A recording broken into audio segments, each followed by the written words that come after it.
Hey, everybody. I think we are live. So got a few people in the chat already. How's everybody doing? So I am Game Master Roger, as always. This is my neighborhood. Joined with me today is the usual suspects here. We got Jason and Ducato.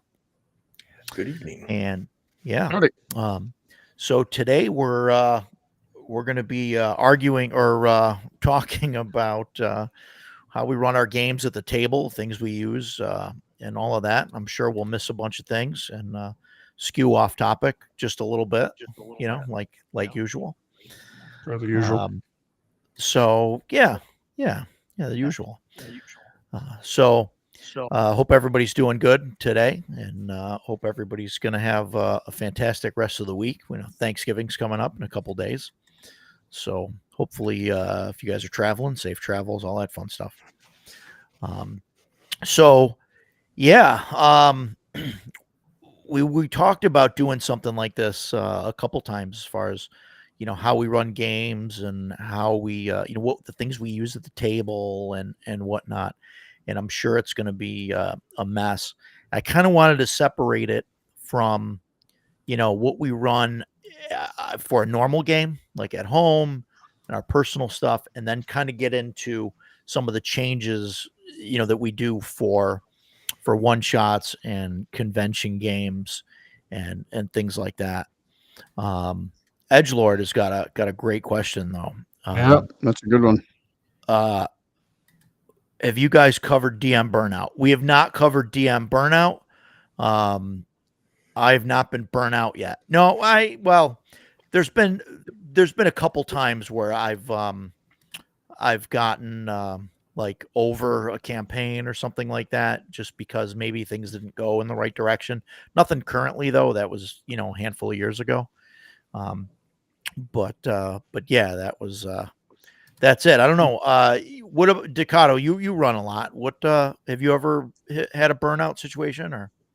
Yeah, but it never lasts long. I finished when I finished my 5e campaign. It was a 7-year real-time campaign. As far as took us 7 years to finish it, and I was pretty tired at the end of it. Mostly tired of 5th edition, but I was just tired. Sure. But I took a couple months off from running games. I got other game masters in the group. They were running games.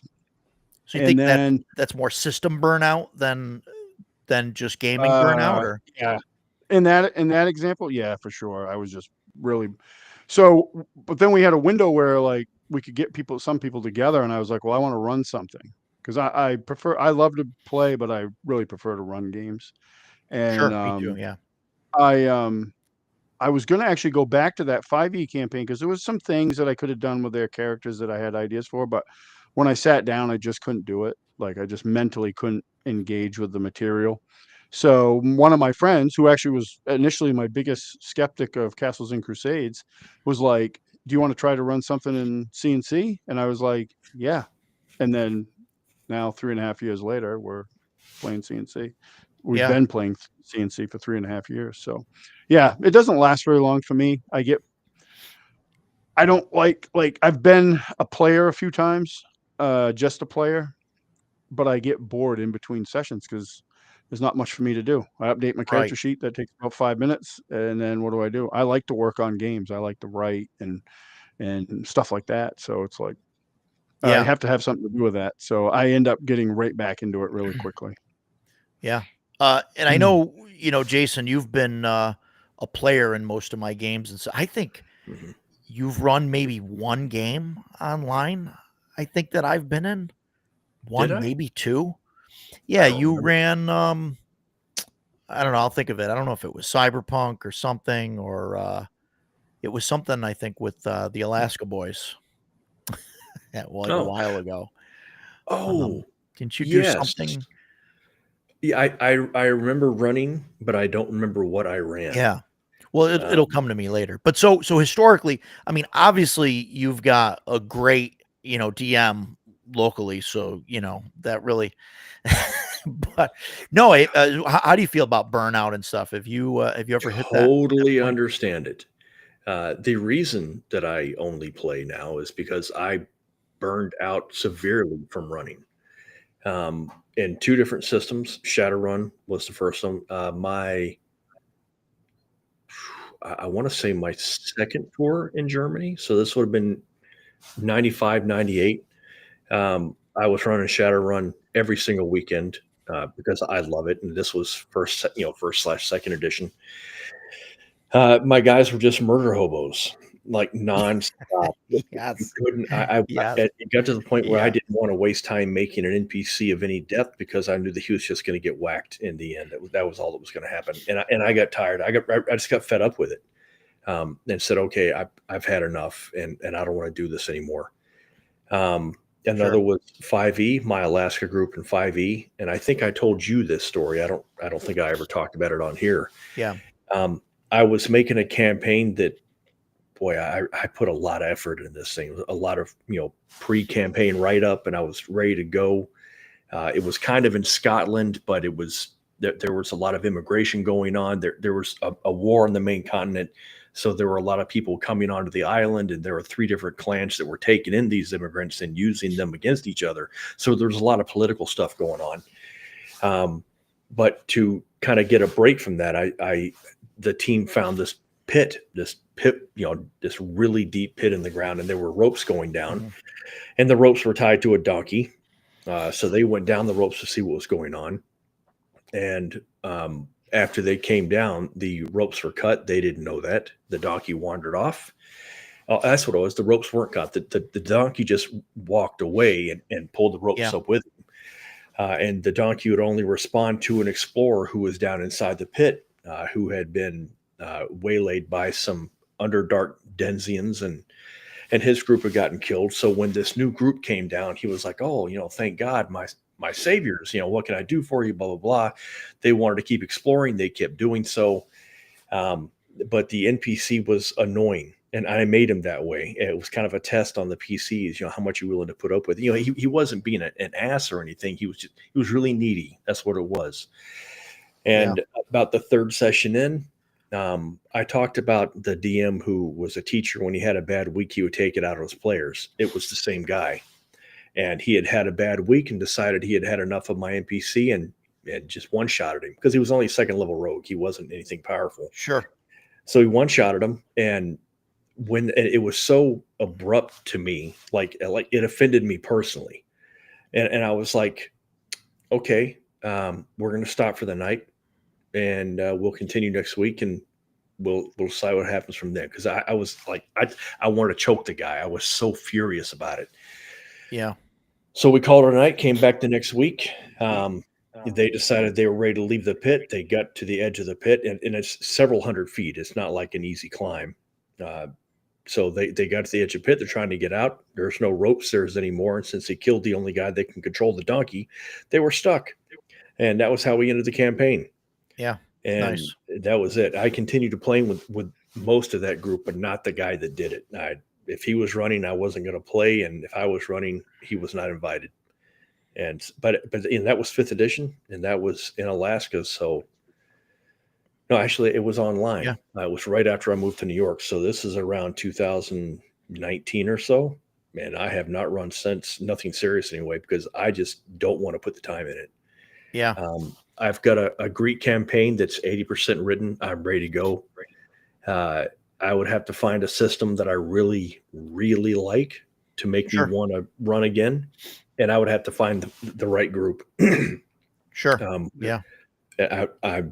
I am so burned out from DMing that if I decide I'm going to run again, it's going to be a very select, small group of Yeah. people. I don't know, like, and we've had this conversation. I think I've had this conversation with both of you, possibly on stream, but like, I don't know what I would do if, like, I can't imagine myself getting burnt out. Like that's what I Yeah. Like, I enjoy running so much, and that's like a heavy part of my, like, I gave up other hobbies, to Yeah. do the RPG thing, to run like all the time and to do it. So like, I can't even imagine like what that would feel like. Like, I think I'd be so depressed if I like actually got burnout, I want to cover the chat because we're getting a lot of chats here. But And sorry, that um, was a lot longer than I this- meant it to be. I yeah, could have just said, I'm really this here burned is out. Oh, you're good, man. this is my Ravenswood shirt that we got today. It's from the Ravenswood comic. It's a nice bright greenish yellow there. I love it. It's got their logo on the back, which I can't It does match your room. spin around easy. It does match the room. That's why I wanted it. I was like, dude, that matches. It's absolutely fantastic. I love it. So your that's arrow- Ravenswood Comics. They're in New Hartford, New York. They're a vendor at the CNY RPG Con coming up in June, and they're a great place for comics and all that stuff. And it's good stuff. But Edgelord, yeah, sorry to hear that, man, that you're burnout. Do you still play? Is it just you're burnout from running and you still enjoy to play? Death Angel just realizing that Jason's got long hair. I think usually he's got it up in the back. I usually have it tied up. Yeah, I my wife loves my ponytail, so I leave it like that. But yeah, just let it relax tonight. Yes, I have long hair. Yeah, and we've got Edgelord and Death Angel. Yeah, Forever DM. Yeah, I've been a Forever DM for a long time. Decado as well, and I really enjoy it. I love running. I love running more than I like playing. That's something that Roger and I have discussed a lot. Because every now and then I get a little itch, like we were talking about Shadowrun so much last week. That I was like, I'm going to run a Shadowrun game. It's not going to be a full campaign. Just a couple of one shots be great. And and I talked to Roger about it, like and I'm really serious about it. I get concerned that my DM is going to get burned out. Roger is my only DM, and so I'm like, if you ever need a break, man, let me know.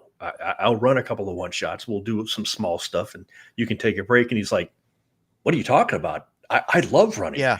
And I'm like, "Oh, thank God." I like it's interesting. Like when my group starts talking about running other games, I'm like, guys, we can't do this on Sunday because that's when I run. Like, I don't want to. He's very protective of that stuff. Yeah. Death Angel, I caught some of that stream. With, I watched some of that too. Doing the Shadow Rim stuff. I think that I would run. That Jason would love. I ordered that. I think that things would have happened different had Jason been in the game personally, but hopefully you guys, in a good way. You guys do you. I don't want to. I don't want to make over my left shoulder the Skyrim collection. I am a fiend dragon for Skyrim. Oh, dude, yeah, I've got. I would have more Skyrim stuff if they produced more Skyrim stuff. They found a guy fishing outside of a cave, and they suspected him of being a pirate, and so the first thing that they start interrogating the guy, and then they chained him up outside. They put manacles on him, and the guy was like, "I'm not a pirate. What are you guys doing?" And they just chained him up. I mean, they had some idea, but it was interesting. Yeah, it is Skyrim. It was cool. Almost every NPC you find outside is a villain. So, well, right. I understand. But no, it was interesting to watch. It's really cool. I think the setting's great. Obviously it's Skyrim. You're more into that than I am. But I think it was pretty good. Whose channel was that? Because I'll go back and watch it. Chubby Funster. Funster's channel, I believe. It was streamed there, and somebody else's. It was also there. Death Angel, yeah. Jason likes CNC. I think there's some issues with. But CNC is fine. He's playing Dragon Slayer in one of Greg's games online, play testing the Barrow of the. I can look it up, but I don't remember the name offhand. Barrow of the something. It's in the I believe it's in the Barrow Maze area or something. Part of that. It's a tower in within the Barrow area. Yeah.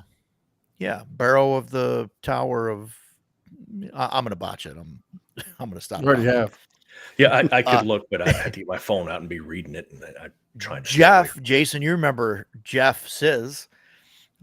He Is played. this our Jeff? That's our. We can call him our Jeff. Awesome. Jeff, you're Awesome. you're ours now. Jeff, man, I'm really happy you joined us. That's great. He had an absolute blast. The Eternal Barbarian. He was playing a barbarian and just loved it. It was fantastic. He came in, was worried about like rules and all this stuff. And, I was like, Jeff, we're not playing 5e. Don't worry. Rules, Yeah, he was great. We encounter something and it will be like, look, you can relax and help us, or my very large friend here is going to speak to you in ways that you'll understand. And Jeff was like, yeah. Yeah. Oh, it was awesome. Only played a few hours of Skyrim. You got me beat. All right. You got me beat. Busy with the rest. 796. Jason's got that beat, right? By triple. What do you got? I had the good fortune of breaking my leg right after Skyrim came out. I spent 30 days on leave on the couch playing Skyrim. So what's 30 times 24? I mean, and that's just the original release. Never mind the special edition, Xbox 360, Xbox One, Xbox Series X, PC, 3 different versions on the PC, Steam, Xbox, the Xbox program on the PC. Yeah, I love me some Skyrim. And then the crazy thing is, thousands of hours played, I still find new stuff. That's hard to beat. That's crazy. Anyway, yeah. Edgelord. Oh, my players suck. They won't DM, and when one does, he's never prepared. Always reading an adventure during play. Yeah, that sucks. You got to read notes ahead. That's real rough. Yeah, and I get caught sometimes. The players go a different direction, and I need a minute or whatever. And I mean, I try. I think I do a pretty good job of coming up with stuff on the spot. I know sometimes I get tripped up and takes a little bit, but yeah, that sucks. You got to read the module ahead of time. So yeah, Erudite DM. That's the other channel that was on and better with bacon. Yeah, cool. I'll definitely look. So that's cool. Yeah, Edgelord, Skyrim's my second home. Yeah, so that's cool. Ravenloft Dark Sun Forever DM in the 90s. That seems awesome. Yeah, that's hardcore. He runs Ravenloft now. Yeah, that's awesome. That's my friend. Oh boy, that's a different episode. I was about to say that too. Happy to do so. I don't want to hijack the episode. That's a different episode. Skyrim all day. Skyrim and Fallout. I will talk about those two all day long. Maybe we'll get Edgelord on and he can take my place, and we'll just let him and Jason go for 3 hours and talk about Skyrim and Fallout and all that stuff. Yeah. I don't know. We'll see what happens. Can I do an addendum real quick? Yeah, is it going to be really quick or? Yes, I promise. No, go ahead. A couple of weeks ago, somebody in the chat asked me how many Pip Boys I had. I said, I think I have 4. I was mistaken. I have 3. 3 Pip Boys is what. Only I thought that number was going to be higher. No. I have a crap ton of statues that I'm happy to talk about, but my Pip Boys are only 3, including the one that you build yourself out of the kit. That was a blast. Oh, nice. Cool. Working radio and lights, everything. It's very cool. Anyway. Wow. That's awesome. You'll lose friends. Yeah. So, so we want to talk about our games, right? Our home games. So I think the first kind of thing we got to cover is the gaming space. Now, I'm not really set up to pan the camera around and show you my space. Ducato, I know that he's got some really good pictures on his YouTube is where you post them. I don't know. I think you post some of them on Facebook as well. It's a good name. Maybe, right? But yeah. Like, I don't know about you. Like, I bought some of these chairs. They're kind of wooden, squarish chairs that have pads on them. I bought them from a game store that was changing things up, and I kind of fix them up here and there, and I use them. And right now I've got 2 plastic 6-foot tables that are they're not bolted together. They're held together with a couple of adjustable clamps just so they don't, slide along each other. My goal eventually is to build a gaming table. That's going to be a project that Jason and I are going to work on. We need to do that this spring. After all this ice and snow is gone, we need to get busy with that table. Yeah. Let's do it. and I am fortunate enough to, well, I bought, my house has had 2 apartments upstairs, and I had tenants, and tenants in New York, it's just a rough thing to deal with. Yeah. So I don't have tenants anymore. And basically, the wife and I talked about it and the hassle of having tenants versus having, the extra space. We decided, let's just use the extra space. So one of these apartments that has, it's a small apartment that has a kitchen, a bedroom, and like a living room, we're turning into a gaming space. So the living room up here, that's where I am right now. That's the game room. I built shelves for my books. We've got a gaming table, so it's cool because we can have the gaming stuff set up all the time and don't have to worry about taking it down. And that is absolutely fantastic. I'm working on getting my office done here, which is going to be in the bedroom, and I think that's going to be great. But yeah, we should definitely build the table. Like Death Angel says, problem price of lumber is ridiculous. And Decado, I apologize. All the chat pops up right over your face. So, yeah, Edgelord, we can have a video on that too, probably. but yeah. So what's kind of your basic setup, Decado, as far as table and chairs and stuff? So the room I'm sitting in now is it's small. It's a dining room that I took over, and we used to game here predominantly. But then our group grew in size. We went from like 5 to 7 or whatever it was. It was just too small for that. So we ended up moving down to the basement, which my basement's a disaster, and I had to clean out a corner of it, and we game there. Setup is one of my players he's sometimes in the chat, maybe in here in a bit. He works at a shop that builds cabinets and all this stuff, and he built me a table Nice. out of like their scrap, and it's like 13 feet long. It's got a shelf underneath, and I Wow. have it chock-a-block full of like terrain and stuff. You talked about chairs. We have when I retired, one of my guys bought like these nice lawn chairs, because every time we'd game, I'm like, hey dude, can you bring some chairs? Because I didn't have any chairs or enough. So he bought me some as a retirement gift. And but I want to upgrade. I want to get, like, we have Yeah. one, the DM has like a cushion seat, but I want to get like almost like gaming chairs for Yeah. everybody so they're comfortable.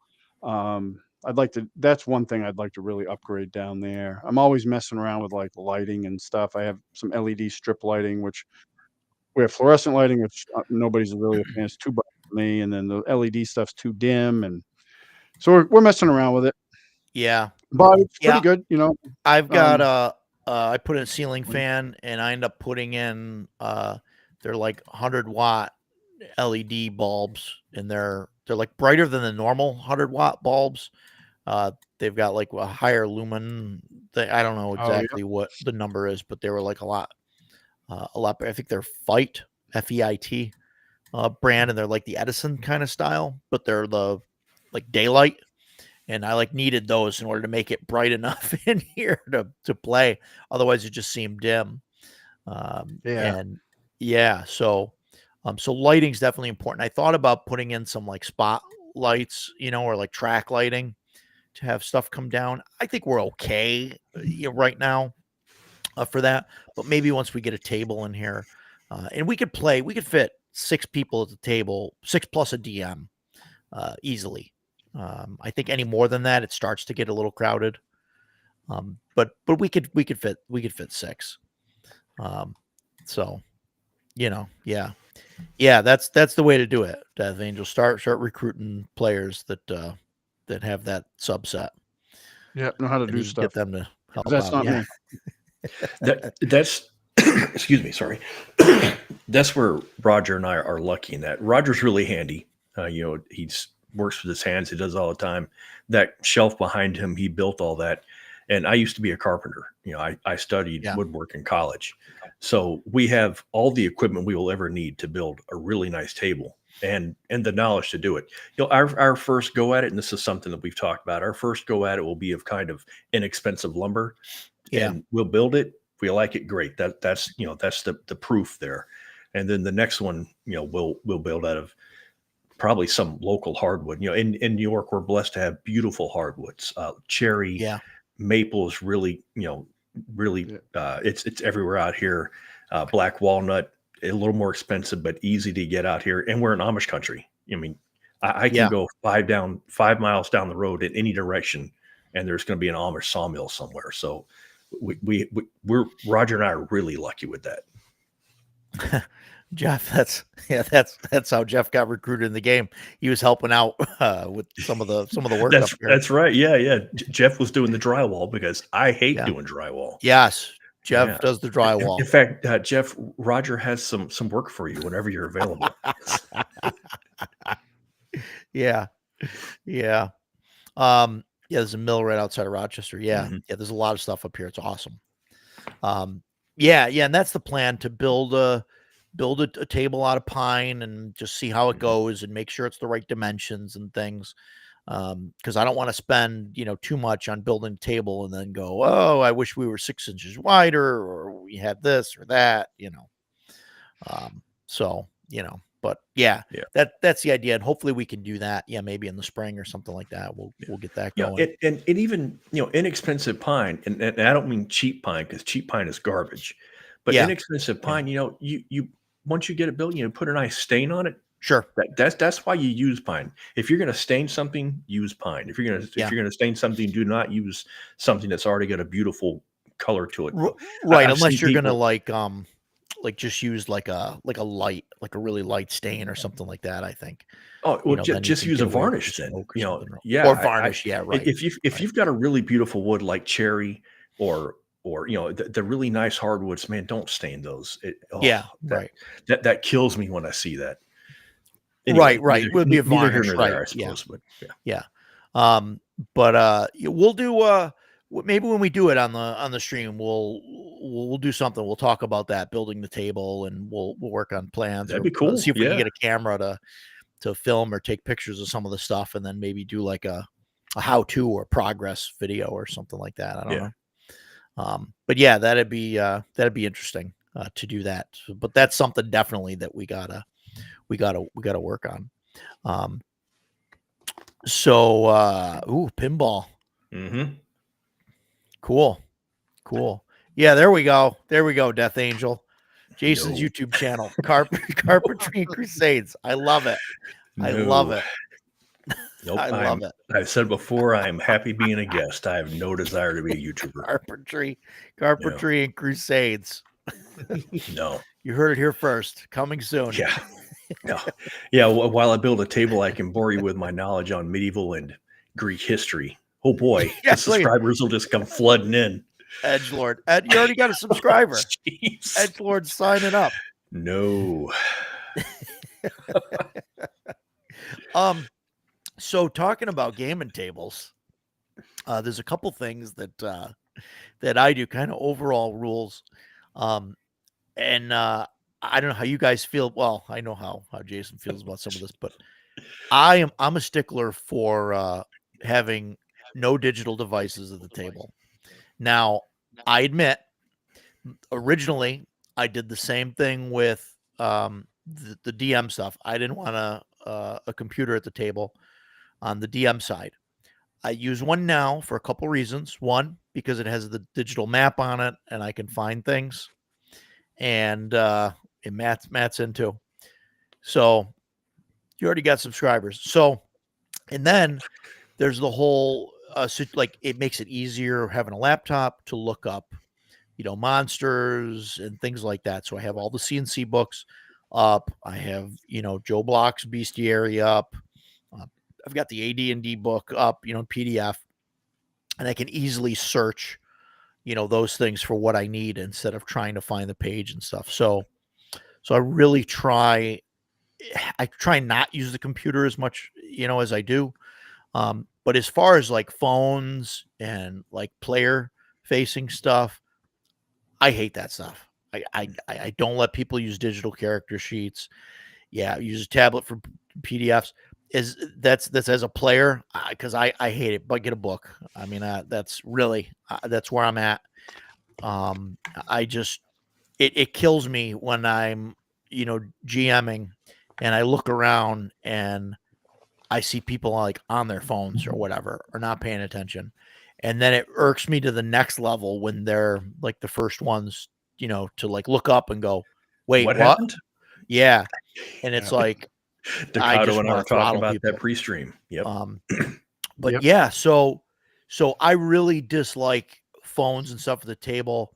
And I've tried things in the past where like I got really pissed one time and I passed around a collection basket and I collected phones one time.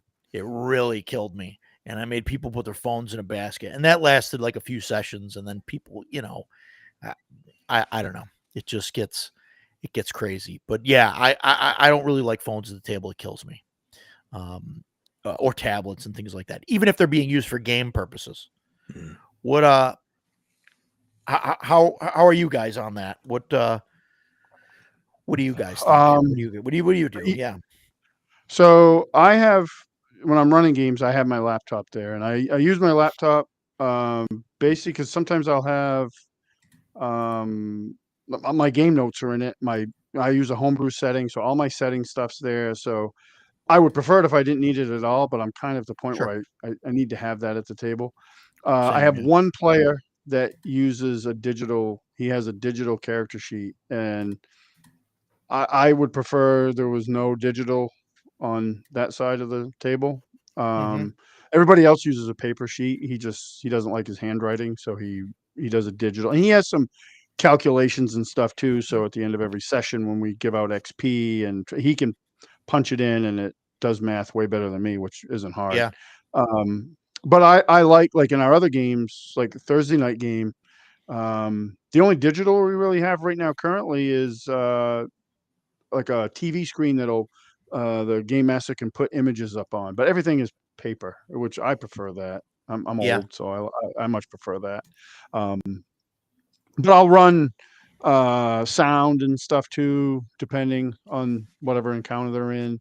So I kind of need my laptop there. I mean, or I like to have it there if I'm going to do that. Yeah. Yeah. Digital dice. I'm the same way. Like no, Oh, digital dice are awful. Mhm. no digital dice. Things like that. Yeah. Am I fucking boring you? Yeah. Oh, Yeah. Um, but yeah, I get it, Edgelord. Tablets are handy. I've had bad experiences with players with tablets where they've got the book open or whatever, and they've also got Facebook Messenger open, and then that leads to Facebook notifications, and then they're scrolling through that, and you know, it just it it it irks me. I don't know. I just feel that people were all showing up to play a game and all of that, and we should set aside the digital stuff for a few hours and Yeah. get out of that. Be Like, present. this is be present type of situation. Um, I don't know, Jason, you got any thoughts on the digital devices? And I don't like them. yeah, Yeah. I like having the full library at my disposal. That's just super handy. sure, But I'm one of those people, man. If the phone is sitting near me, I'm going to pick it up. I get a text from my wife or some notification pops up, and I'm like, just let me check this out.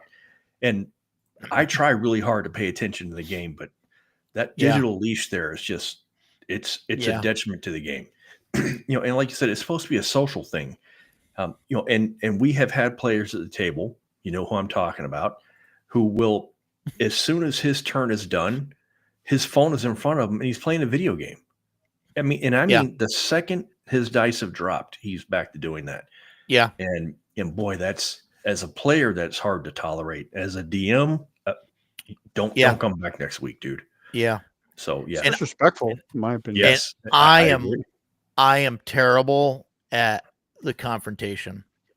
It Yeah, takes same. a lot before I will like call somebody out and all that, because I just don't want to get into a fight with people at the table. Yeah. And I know I got to do that. And that's something that I got to get better at, Same. and like, I think I need to appoint somebody that's not Jason.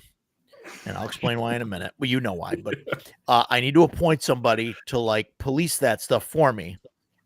And the reason it can't be Jason is because Jason, I don't want to say that he thrives on conflict, but he's really good at it. I am very really- good at it. That's what you He's want. really, really good at, like, and if I let him do it, I think we'd lose players. Yes. Because as soon as somebody It would pulled be their Jason's phone out, solo he'd be mission. like, "Hey, put that fucking thing away! What are you doing?" Right. You'd scare people. I have a couple guy, one of my guys, and he's watching right now.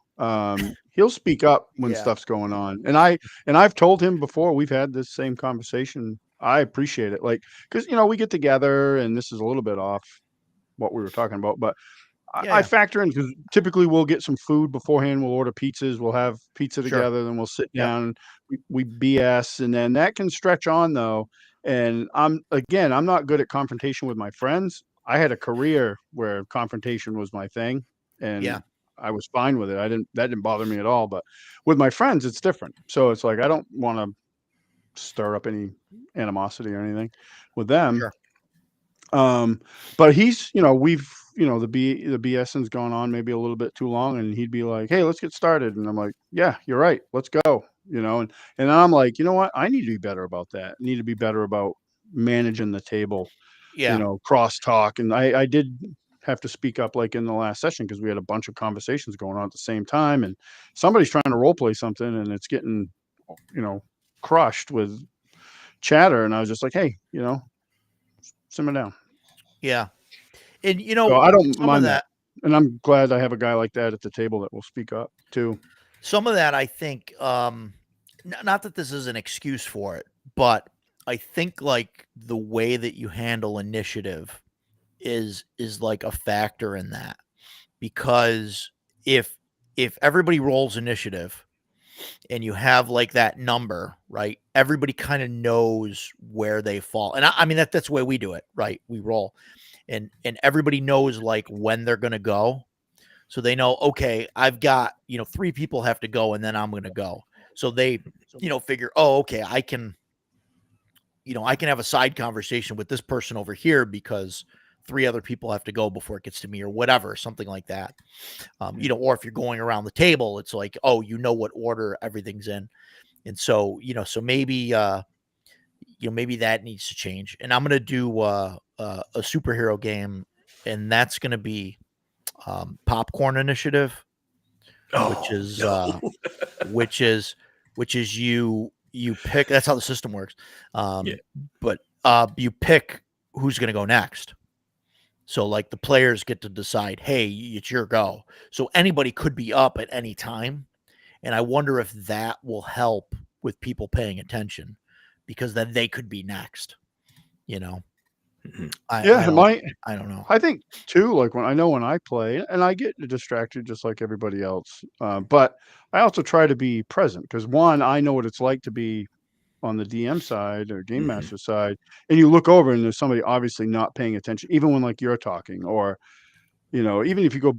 I think a lot of it for me just falls back on like just basic respect and etiquette. Like if someone else is talking, nobody else should be talking. Like if I'm, and especially, I think that it goes like double for the game master. If the game master is saying something, everybody else should not be saying anything until he's done, and then obviously just talk, please. But you know what I mean. So I think but I also want to be present as a player because the guy across the table from me, he might be doing something, and then that, if I'm not paying attention, I'm going to miss all that. I want to be part of his story. I know that gets kind of a bad connotation in OSR games, but I want to be part of his thing, or at least witness it. Like, oh, he did something really cool. Like that was awesome. Like it doesn't have to be about my character, but like if he jumps off the top of this ruin and hits a troll with a critical hit and splits it in half, I don't want to be checking Facebook when that happens. I want to like, oh, that was freaking cool. Like that was a moment,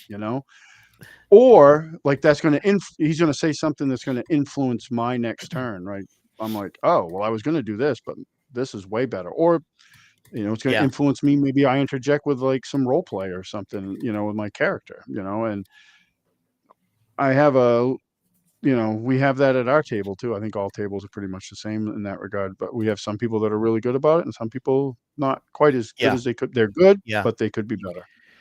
And and I think like some of it is like just the phones and like the people's control. And I know Jason kind of touched on this, but like if and I'm gonna just use Jason because he used this example. I'm not trying to call him out because he's not the worst offender, but like he said, like his wife will text him, and then as soon as you hear the text message, whatever, okay, you look at the phone and you look at the text, and then you realize, oh, I've got 3 emails, there's a Facebook notification, there's a thing or whatever. And you go down that rabbit hole. So you look at the Facebook notification to see what it is.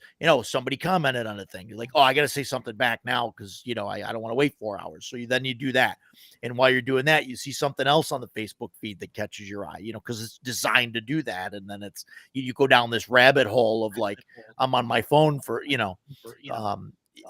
because just a notification cycle or whatever, Pandora's screen. Death Angel mentioned that a couple times.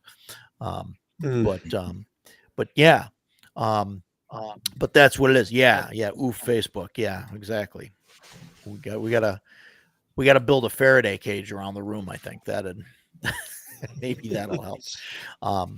But yeah, and and like I said, Jason's not the worst offender, and it happens. You know what I mean? I mean, I do it too sometimes. I'll get, a message or something, and I end up looking at my phone, and then you just go down a thing, and I don't know how to prevent that. I mean, I guess got to start handing out, demerits or something, or like random attacks, charging people 100 XP every time they pick up their phone or something. I don't know. I don't know what the way to handle that is. And I guess that's like a petty way of handling it. And I just gotta just be a jerk about it. Like that's, I think that's what has to happen, and I don't like being there, but that's how I am there. With phones. Another thing that really gets me at the table, and it's funny because I know it hits Jason the same way, because my eye will see it and start twitching, and I'll look over and Jason's doing the same thing. And it's when somebody puts a can of soda on the table and it's like open, like half full or something. And I am just like deadpan staring at the thing, trying to run, go, just because that if anything falls and hits the table, it's hitting the can. And it's happened. The can's going over. Everything's getting wet. We've all got what are the CNC books? $50, something like that. Yeah. On average, $50 for a gaming book, if not more. Yeah. Right.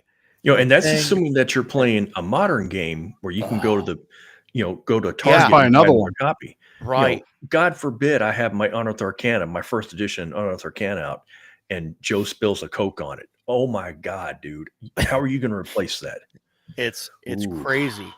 Yeah. Beer bottles. And so it's just, crazy. So, and the snack thing, like, so the liquids really bother me. Now, I mean, I have my water bottle generally at the table, and it's got, it has a lid. I don't even keep it on the table usually. Reminded me to take a drink. Yeah. And that's got a lid. Jason keeps that, behind him on a coaster. So, but yeah, that's like, it's a big deal if something spills on $50 book or whatever. And I don't know what the solution to that is. Like, I got to tell everybody to bring water bottles that close, I guess, but then people bring cans of soda and they drink that. So, yeah. We'll cover that in a minute as soon as we get past soda.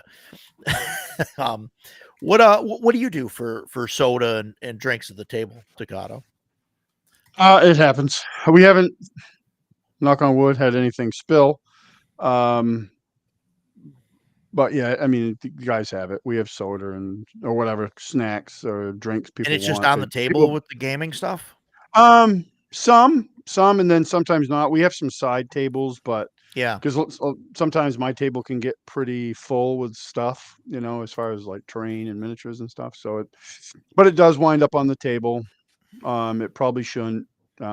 My actual pet peeve, although that is a concern. I mean, any books out there typically aren't mine. So if they spill it on their own sure. book, Yeah. that's their deal, The not mine. problem though is that if somebody at the table spills something, it's not just going to get on their book. It's going Right. to get It's on gonna get somebody everywhere. else's book. Mhm. And I mean, Yep. I guess that means they're liable for that now or whatever. And it's, Sure. but that's, I don't know, it's rough. Like, Yeah. so that's why I think I got to try and get like side tables and stuff. The problem with side tables is people bump into them and, things like that. So, I don't know. I think I got to switch over to having everybody use like a thing, or I got to get some of those can lids, that close they snap on the top of the cans and then you can kind of pop them open Yeah, or I mean, 'cause something. depending on the table, there's a lot of money on the table, Look so at it's that. like you gotta Dolmenwood that. arrives Monday. Edgelord, fantastic. Nice. Excellent. And I Good thought stuff. Ducato was the last one to get it. I was about to say, I So think did I. Edgelord may be the last person to receive his. Yeah. In the US, if he's in the US. Is he in the US? Man, Cheetos and Cheetos, the pizza grease, we sort of have that issue with some people, but they only touch their own stuff for the most part. I don't think anybody's really like have had their hands full of Cheetos dust, go like this and then try and grab something of mine, so Yeah, my yeah. AD&D player's handbook has like spaghetti sauce stains on the Oh inside. my I did that God. as a kid. Oh. Oh Like my splatter. God. Oh, that's right. But you still have your original stuff from when you were a kid. Yeah. Yeah, I mean, they're my that's original terrible, books. Yeah, but okay. it's certainly understandable. I mean, Yeah. they're not unusable. that It kind of gives them that well-used quality. That but patina of beautiful yeah, age. it's a patina of books. Yeah. Patina the Yeah, and Paradox, that's something like right now we've got 2 plastic tables, so it doesn't really leave a ring. When we get the wooden table built, there's going to be a no drink policy. I'm not putting cup holders in a gaming table, Yeah, Paul, absolutely. Cheetos, grease, just don't touch my thing or make eye contact with me. Well, that's a little bit, but yeah, don't touch my stuff. Yes, yeah, leave me stuff I've had alone. people eat pizza and then it's their turn and they lick their fingers off and then they grab their dice and they roll them and I'm like, great, it's their dice, it's fine, whatever. I was a That's going to kid, be another episode, Death Angel. Yeah, we'll it's have gonna be a another episode. whole 3 hours of me eating spaghetti, making a mess. Well, three bearded guys eating spaghetti. That's definitely worth watching. Yeah, but even still, like the 2001 reissues, like Those damn things are expensive. It's still like a ton of money. Yeah. Anything is, even if you print the stuff out yourself, it costs you a lot. So, I'm not a big fan of some snacks. I try and not have snacks up here that are like, Cheetos and things like that. But I mean, it happens, but generally people are touching their own stuff. People are pretty good at having their own dice and all of that. So, Yeah. it doesn't bother me so much, but the drink thing, like that's something that can, quickly get out of hand and affect everybody else at the table, so, so that's generally what we do. So that's pretty much the gaming space stuff. I mean, unless you guys want to add anything else, to that, we'll move on to actual gaming stuff or Sure. we as far as gaming goes, like I said, we all use a bunch of different stuff at the table. And what I wrote a list of stuff. It's probably not in a great order, but I'll just go through them. The first thing I wrote down for gaming is dice rolling. What do you guys do for dice rolls? Do you guys let the players roll all their rolls? Do you roll secret rolls for like hiding, sneaking, things like that? Yeah. I don't. I let the players I roll do. everything, and everything I roll is in public. We roll for like the game masters will roll for some, depending on the system, I guess. We're all pretty much playing the same stuff, running the same stuff. Yeah, We'll roll some of those rolls just so they don't know if they were successful or not. yeah. Um, and I know I'll probably be burned at the stake, but I use a GM screen and I roll behind it. I use a DM screen. Since I started using my laptop to look up stuff, I generally don't have the DM screen out. I don't have the DM screen with me. It's in my backpack that's on the other side of the table. But I bought one of those universal with the slide-in things, and it's the half size one, which Oh, is nice. perfect size for me. I don't like the portrait GM screens.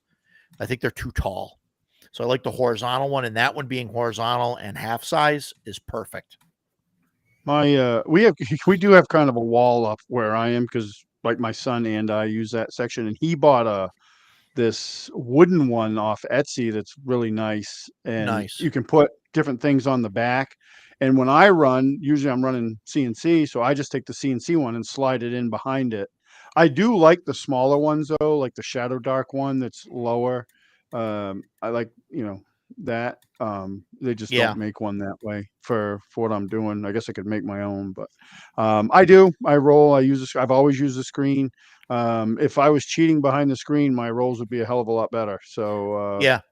Well, so they, then my then God, why we roll don't have behind that the issue. screen? If I mean you're Just not because I've gonna. always have, and sometimes I Yeah. like to roll like when they don't know what the roll is about. I just like to roll, and sometimes I just roll dice because they makes me Yeah. nervous. It like Um, like sometimes I'll roll back there if I'm rolling for like random encounters like days ahead of time to write down like what day or whatever they're yeah, gonna have a random encounter, like day and time, so I just roll a bunch of them right there. But if we're going day I by do day too. with the wilderness exploring, I roll it right out in the Right. open. Yeah, I mean, I've always used, and I have the screen up, and there's things on the CNC screen I use. I have stuff like the crit and fumble charts that we use. I have that printed and taped to it. I have Yeah, equipment, so like if they need to sure. buy something, I can just, instead of digging a book out, I can just look real quick. It's right there. And Yeah. this and the CNC screen has Is some, the charts and stuff on it that I as don't have far to as look up. equipment and stuff, I pretty much trust my players to like, hey, buy this stuff in town, like between sessions or like right at the beginning, like just do that then. And sometimes they'll Yeah, buy we the do a lot stuff of like that when they too. come in or whatever. But like we're generally like not in town, like in the middle of the session or whatever. So but I Depends don't with us. roll for Sometimes we are. hides and stuff. I let the players do that, and I just expect them to to role play it out. I mean, I'll generally have them move to where they want to move to. If they're trying to move behind the enemy, like I'll have Yeah, them move to behind the guy and then make the hide roll, because either way he's walking over there, and then it really doesn't matter right. if he fails it or makes it. Um, so That's a that's good idea. I like that. how I do it. Yeah, because then it doesn't matter. Like I don't want to roll. I don't know. For me, it's like a feel bad moment if I roll a one or something. Like I'd rather the player roll it and it be their fault. Right. What's your take on that, Jason? What do Well, you think? oh, Or No, yeah, go ahead, Otto, please. sometimes like this, it depends too. Like the party rogue in CNC, once, I mean, our party rogue is 8th level.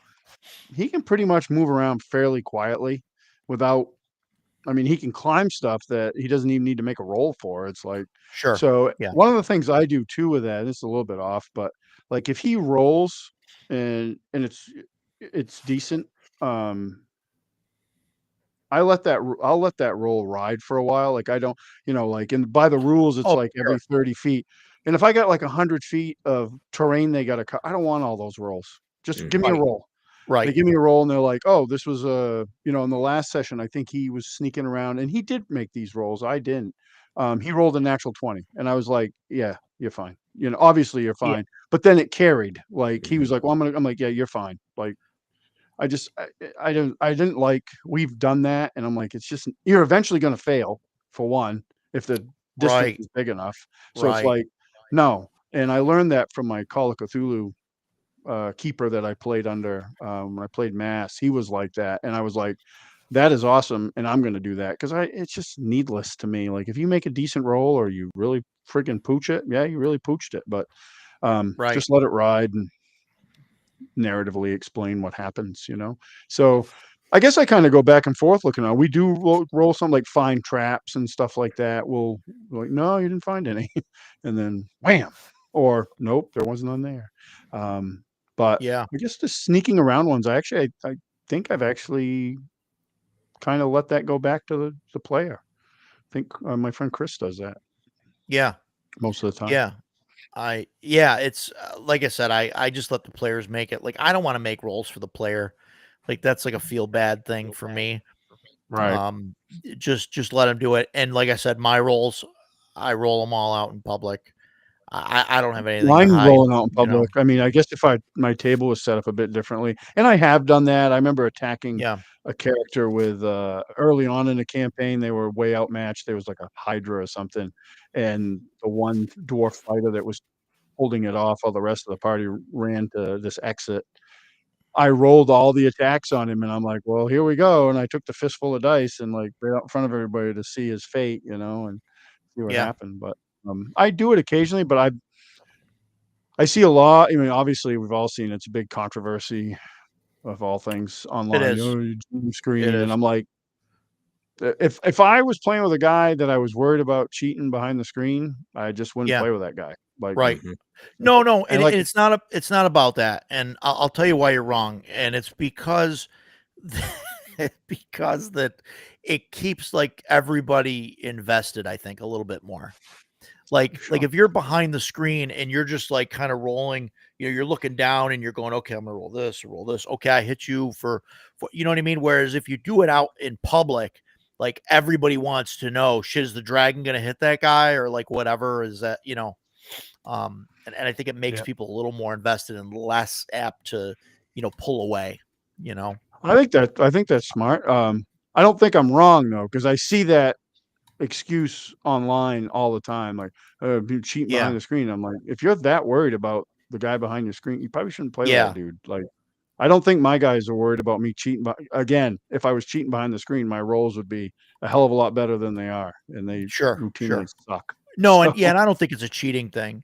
I think it's more I of do a like the tension aspect of it. I think yeah, that is, I yeah. think I like that. And that's why I try and roll stuff like that. But what are your thoughts on that, Jason? I know you've been around for a while with me doing it that way, everything in the open. So Yeah. I I kind of feel like I'm kind of like halfway between you guys. okay. Whenever I DM, I use a screen always. During combat, I will always roll my dice out so everyone can see them. Mhm. Um, the only time that I don't roll out in the open during combat is if the party has just had a really rough go of it, and it's starting to become more of a grind Ah, than fun. And and I'll flub dice to let the party succeed sometimes. If I'm doing a wow. one shot, if I'm doing a one shot, I do not do that. The one shot is a one shot. There, Sure. no one's invested in this. But when I've got players that have characters that are fifth level plus, they put a lot of effort into this, and I know that makes me a soft DM sometimes, but Yeah. it's really really easy to be a hard DM and to take some of the fun away from it. Maybe for you. Well, yeah, yeah. There you go. Again, I do not thrive on conflict, but I had a Yeah. lot of practice at it. Sure. Sure. So I want everyone to have a good time. I don't want it to be easy, and because easy is it's like playing easy mode on a video game. Oh, okay, Right. you killed the Right. dragon. Everybody can kill the dragon because it's got 5 hit points and you're on easy mode. Yeah. Yeah. But when it's brutally hard, unless boy, this is a topic I can just keep going for days on. If you're playing a system that everybody knows is meant to kill me, if you're playing Dragon Slayer and Greg Gillespie is your DM, you know that your character has a really good chance of dying before the campaign is over or before the dungeon is over. And that's just the breaks. But if you're playing in a friendly, everybody's at the table, we're all here having a good time, it really sucks just to just to have a shit night Sure. after night Sure. because again, like Ducato and I have said so many times on these streams, Yeah. he and I have the worst luck. Yeah, I've it got happens, right? a great character that I've been playing for a long time. I plan my maneuvers. I know exactly what I want to do, and I can't roll over a freaking 3. Yeah. That Yeah. sucks, and that sucks for I hear you. everybody. So, I'll give it a little bump to help the player every now and then. As far as like sneak rolls and all that stuff, for me, it depends on the system.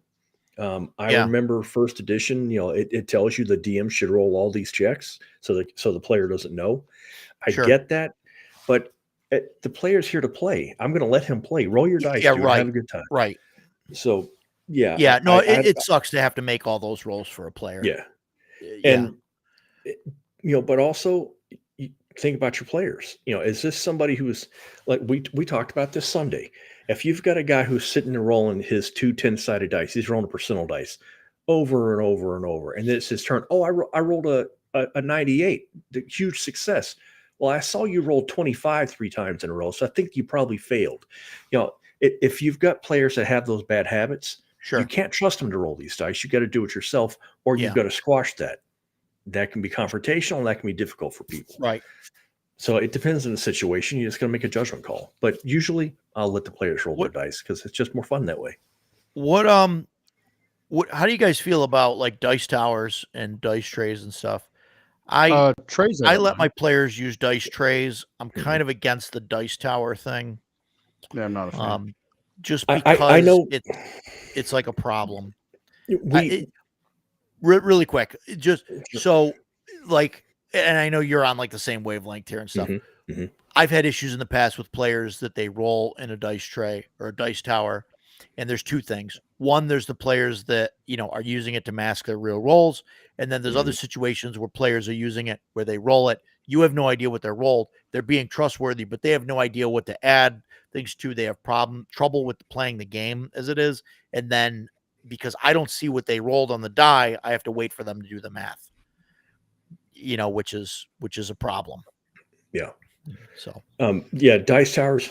Paradox just nailed it. They're silly. What the hell is the point? It is nothing but look at me. Look at what I have. Okay, dude. I'm not here to look at you. I'm here to play D&D. I don't know. Put them on a shelf and admire them that way. yeah. Dice trays depends on my dice. Like right now, I'm using really inexpensive Chessex dice because as I've aged, my eyesight is starting to get weaker and I can't see my really nice dice. I have a set of dice here that are made out of amethyst that cost me $180. I will never roll those on the table because they're going to fall on the floor and break or they're going to chip. Right. So I have my padded dice tray, and if I'm gonna play with those dice, I'm gonna use a dice tray. When I've got my Chessex dice or some other inexpensive brand, I couldn't care less. Man, throw it on the table. If it falls off, it's not a big deal. Dice trays are, Yeah. God, excuse me, sorry guys. Dice trays are really handy if you have guys that really just cannot seem to keep that die on the table. Like we have a player like that. Dude, roll it into the dice tray. You don't have to throw it into the dice tray and let's just carry on with that. But dice towers, no, I don't want them at my table. And I don't want my players using them. I had I have the idle dice tray, from the first edition player's guide cover, like the I have dice that. tower. Yeah. And I used to have that sitting in front of my DM screen, and I'd have it dump into a large kind of dice tray in front of the screen. And so I would use that for like my rolls, and it was kind of cool.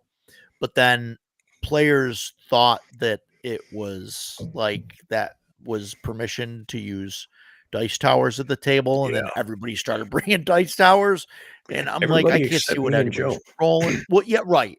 I'm, I say everybody, I mean, but yes, the average or whatever. But yeah, and it was like, okay, guys, we can't use dice, and then people are like, oh, well, you're using one, and I'm like, yeah, but I'm just dropping it in, and it's rolling out on the middle of the table, and it's out in the open, and everybody can see it. When you're rolling it, it's huddled, in front of you, and nobody can see it. And that's, yeah. Spastics that catapult their dice. No comment. Yep. The very first dice tray that ever showed up at one of my tables, I built for my son when he was young because he could not keep dice. He was really putting all his worth into that roll, and he was always scattering them off the table. So I literally hastily one time right before a session with some hot glue and some foam threw one together, and he used that for the longest time. Then I made him one. I think he still uses it. And then one of my guys, the one that does works at the wood shop there, he made several of us dice trays, and I use those, and I have a neoprene one that can collapse that I put in my travel bag when I go away to play games. I don't mind the tray. The towers, yeah, I have that same tower. It's really cool. I'd use it more as a terrain piece. I'd Yeah, never use right. it as a dice Right. tower. Like that'd be great in a cult lair or something. But I found no, I found some STLs for 3D printing.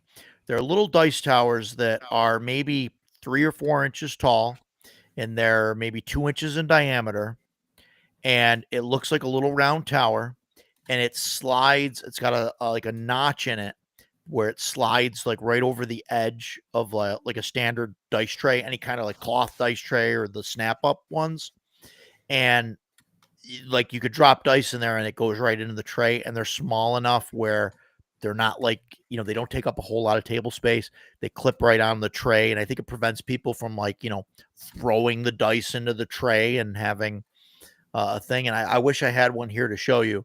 But I think I'm gonna print a bunch of those out, and they're gonna go in the VIP bags for the CNY RPG Con. So if you want one, get a VIP badge. right. But I'll probably have some to give out and things like that anyway, for some other stuff. But those are really cool because they're small. They're not like this huge tower thing, like the idol there. Yeah, hex trays with green felt. Those are fine. Things like that are good. Yeah, there you go. Yeah, and those are fine. But we've got some of the padded trays that have more than like the felt. They almost have like a foam that like has some cushion. give to them, and it's almost too much because if you like toss your dice in there as if you're like rolling them on the table, they just bounce out. It's like a trampoline, and they just bounce out and stuff, and so we've got some of those issues at the table, but yeah, it's interesting. Yeah, exactly those. Yeah, same thing that Edgelords got there. Yeah, I'm sure there's a those million companies that make these things. I don't know who made that one. Sure. It might have been MDG. I'm not sure. Oh yeah. You used to get a lot of stuff from theirs. Mm-hmm. They make those cool. What are they? Silicone. The silicone dice trays or whatever. No, not the dice. Yeah. Not the dice. Whoa, no, not silicone dice. Screw that. Those are way too unpredictable. These things. Yes, those are awesome. Yeah, this is what I store my very expensive dice in. They're incredible, and NVG does make them. You can buy them on their website. Yeah, they're called Fan Roll. Fan Roll. Yeah, that's cool stuff. Those are really awesome. So dice towers, they're all right. Like I said, it causes a problem when they're this big bulky thing, and then everybody's got to have one. As soon as one person seems to have it, it's like now everybody's gotta have one, So everybody starts bringing them in and all of that. We talking about rolls and stuff in public. What do you guys think about like monster stats and like monster hit points and stuff? Do you I generally will hide that from the player until they kind of know where they're at, and then I'll write them out on like the whiteboard behind me or in front of me on the table, and then I'll do the same thing with like armor class. I'll kind of keep track like a scale almost. So like if a 15 hits, I'll write that to the right of center, and if a 12 misses, I'll write that to the left. And then like if they hit with like a 14, I'll change the 15 to a 14 or cross it off to a 14 until, and then they know, okay, the AC is 13, and then I'll just put 13 in the middle and circle it. That's generally how I do armor class. And then hit points, I'm generally public about, unless it's the first time they've come across something. And I'll let them get a few hits in before I actually write the hit points out. What I don't know how that works. You know, for my players, I'm sure Jason's got some thoughts on that. Was that my cue to go? I Yeah, wasn't no, sure. go ahead. Yeah, sorry. Yeah, um, believe it or not, man, I really don't care. yeah, The only thing I want to know is when I roll my die, it just tell me, did I hit? And okay, so I got a total of 15 and I hit them. yeah, I know that a 15 will hit them. As far as the hit points go, it's not my business. Just Death just pretty much summed it up. It's not my business to know how many hit points the monster has. There are times when I want to know how many hit points the monster has because sometimes I feel like the DM is being heavy-handed, and I'm like, okay, I alone have done 48 points of damage to this thing, and it's still going to town on us. What the hell's going on here? And yeah, so then I kind of get keyed up over that. But that's a me thing. That doesn't mean that me wanting to know or being suspicious of what's going on doesn't mean that I have the right to know. And it's difficult enough for me to pretend that I don't know what all the monsters can do when I'm playing to sure. have the number of hit points. Man, I'm sorry, I'm really trying to keep this short. If we have Oh, 6 monsters on the table and I see this one has 1 hit point left, this one has 8 hit points left, this one has 6, that is now informing how that's my attack sure. pattern. I'm Yeah, figuring out what I'm going to be doing. So I'm turning into metagaming, and I don't like that. I just want to sure. know there are 6 orcs on the table. It's up to me to decide what I'm going to do, and we'll go for it. Yeah. But there's I think there's something to say about that too. Whereas if you have, like 4 or 5 hit dice creatures, right? If one of them's got 10 hit points left and one of them has one, like I mean, you could probably see that physically, like this guy's on Right. his last But leg or that, whatever. and that's when times like when I'm playing my cleric, I'm like, how badly hurt are you? Don't tell me how many hit points you're Yeah, missing, right, because Exactly. right. the mage who has a maximum of 10 hit points, when he's at 5 hit points, he is beat the hell up. Whereas the fighter who has 30 hit points, if he's at half his hit points, he's still doing really well. So it's the same thing with the Yeah, monster. So if I wanted to know, I would ask you, and I have. Okay, this orc here, he's been taking a beating. How's he looking? He's sure. bleeding a lot, and his armor's Yeah, getting pretty well beat down. yeah, Well, let's finish that guy off. So there are ways to do it while role playing without jumping over into the yeah. metagaming area. Absolutely, absolutely. Um, Edgelord, I use a whiteboard. I have a whiteboard behind me. I absolutely love it. Um, I love that thing. I write everything on a whiteboard and index cards at the table. That that's how I roll. Mhm. Um, what do you Roger how do you carries a handle it? pencil, index cards, and a D20 in his pocket at all times. That's true. Just in case if I ever That's need not a to run a joke. game. That's You never right. know. Just It's in not a case the joke. game breaks out. Just in case I need to run a game or play in a game or something. That's right. It's it's got it. Um, yeah, you keep it hidden. Yeah, that's fine. Declare to staggered. I mean that's one way to do it. And I used to do that when I ran third edition. I would say uh staggered or bloodied, and I forget what how I did it, but there was like a kind of a chart that I did where people knew, okay, he said they're staggered, that means they're they're below 50% or whatever. Um oh boy. We'll fight about that later. Decado, tell us tell us how you feel about this Um, stuff, hit points and stuff. I do it. I do it like Jason was talking. I never tell them the AC. They'll figure it out. Like once they a couple rounds, they'll know, or they'll have a ballpark. Like Jason said, oh, my 15 hit, so we need at least a 15. Well, then, you know, they figure that out. The hit points, I never tell them. What I will do is they'll ask me, like, well, how does that guy look? Because one of the things I routinely do, because I have all experienced players at the table, is I change my monsters up, and that can be a whole conversation. But I was just saying earlier to a friend of mine, I think I'm kind of known for this, and if the guys are still in the chat, they can confirm or deny for changing monsters. So like one of the things I've heard them say is, yeah, Stan could put a zombie miniature on the table.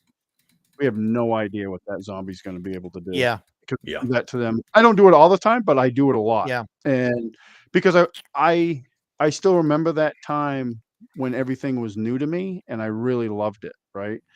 So that gets harder to do as people get more experience. So I'm always buying monster manuals and I'm always homebrewing, changing monsters around. So I never give them the hit points. And behind the scene, sometimes, like if a battle, I may, the book may say it has 50 hit points. Well, the thing hasn't done anything for 4 rounds because he's just getting his ass kicked and he's going to die. I'll give him. I'm like, I don't even give him hit points. I'm like, he's got one more round. And then they're going to hit him and he's going to die, but he's going to get one more attack off because he just hasn't done anything. And I'm trying to present a little bit of a challenge.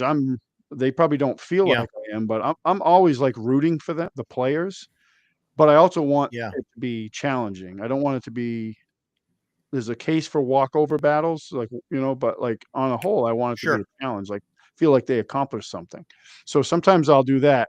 And, but yeah, I don't give that stuff. I would much prefer to do, a more role play aspect, like you said, Jason, like you ask and be like, well, how does that guy we've been beating the hell out of that guy. Yeah. Like, how's he look? Well, he's really messed up. And I'll say that, like they'll get a hit. I'll deduct the hit points. I'll be like, oh, I'm like, that really hurt him. The guys will describe what they do, but I'm like, oh yeah, Yeah. that hurt. Like he's bleeding out. Like he's And I really, that kind hanging of around. somebody talked about earlier, that kind of investment, like that pulls me into the game. If you tell me Yeah. he's got 3 hit points left, then it's just a number on a whiteboard to me.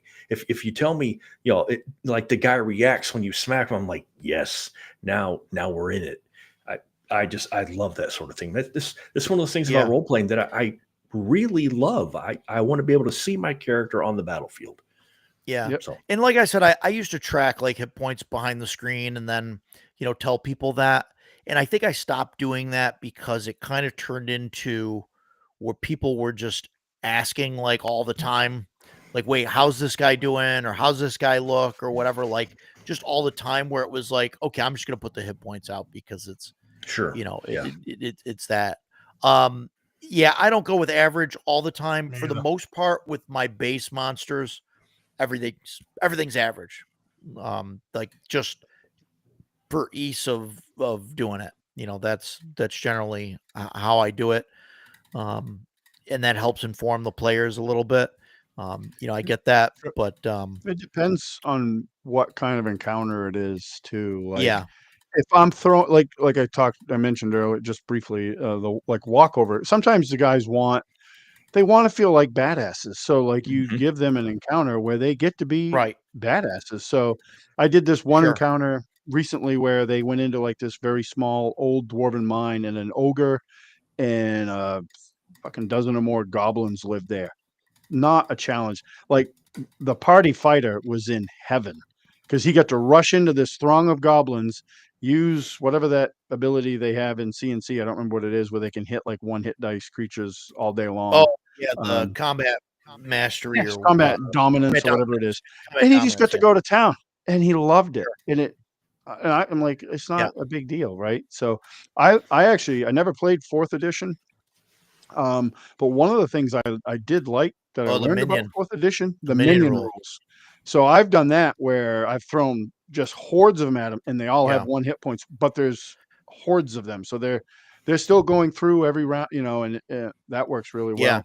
I'll do that with like once the players get to like 5th or 6th level, or what, I'll do that with goblins and kobolds and stuff like that. It's fun. And then once they're like 8th level, 9th level or something, like orcs, they just you hit them and they die. Like that's it.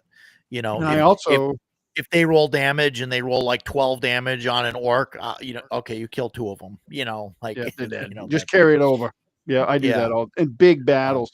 The other thing I do, like I said, I like to change up monsters, and one of the things I really liked from 3rd edition was giving monsters class levels. I don't typically do it with like monsters. Like the shambling mound isn't going to have 5 fighter levels, but the bugbear you fight might.